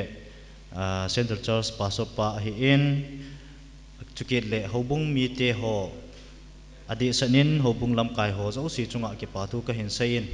hitabang kinte ho hi inei te gonding hele ki zo loading a hi in nong ho ki thu pi na za le nong ho pan pi na za la zo a om thei ze in hobung ho chunga jong ki pa thu ka hin sein a he chule ani te ho hi in au te ho zo si angai lu ho zo si amohon jong a hin sei su ke tawin ami chang chi in sei tapong katin ama ngai lu a pan hin lo ho zo si chunga ki pa thu ka hin sei na he chu jong le mi pi te ho tunia hong ki kom su pi ule naw nu le pa pi le pu chule nai le gam na a hong kal sung ho zo si na chung chi wa ki pa thu ka hin sei in chule program ki chai ting le hin hoi lai lai kin hi jong le chadon khom ne khom ki bolji a hi in tu i program chung wa hin in nei ten jong a hin sai ta in nei lo nga lo te ki hi in same ngame jong kani sa nu mo vin hi jong le ka nei ka ngaw vin ata lo je in pat ki chai lam ting le lungse ta koi ma apo do lo hi la pulanga ko chale ne the akigungin chi ho jong hi ki pa ta a nei na don pi wa ne ne pi di vin jong ka hin tim ki ni he tu ni program ipat wa pana achai chan pathinin ayum pi naw chule nong ho chung zo si a ki pa thu sei na ka hin nei na hi chan chu hin tin sei ki rom le ki ngai da mo hi tin ke pha hi chan stan ti ki pa e phát triển là tao nó chung kamin hi giảm bao thâu kịp cái gì cho chú bảo kamin na yao rồi chú phải là yao sao bên thì chú phải là lên bị là cái chấp nhận cái bài giảm bao in từ cái lẽ đi khắp bốn tin thì chú cần sẽ hiện tin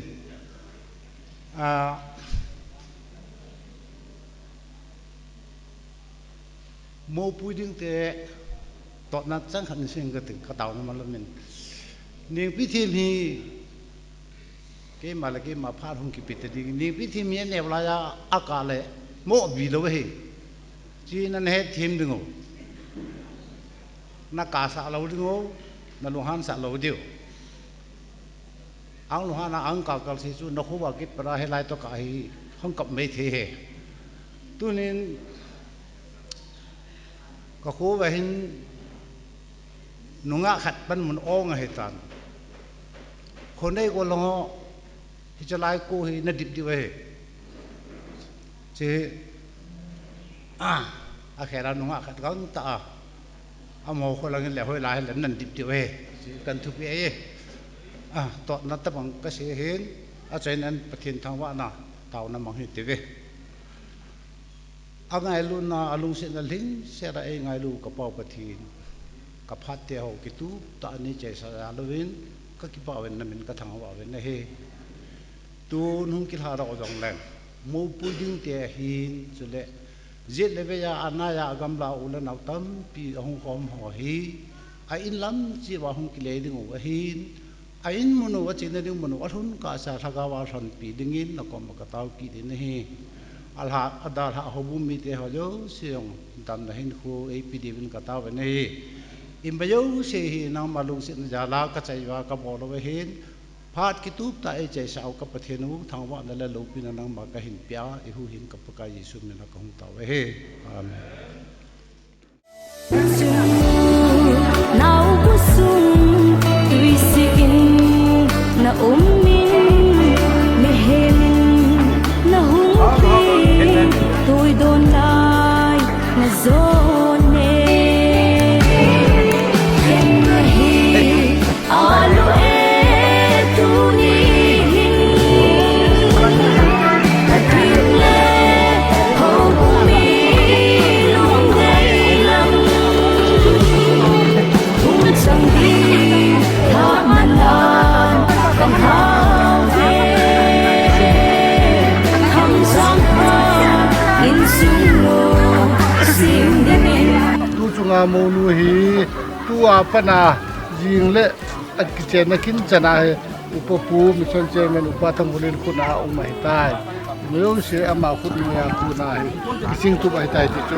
la la mi he ki wa kan khon do he Sol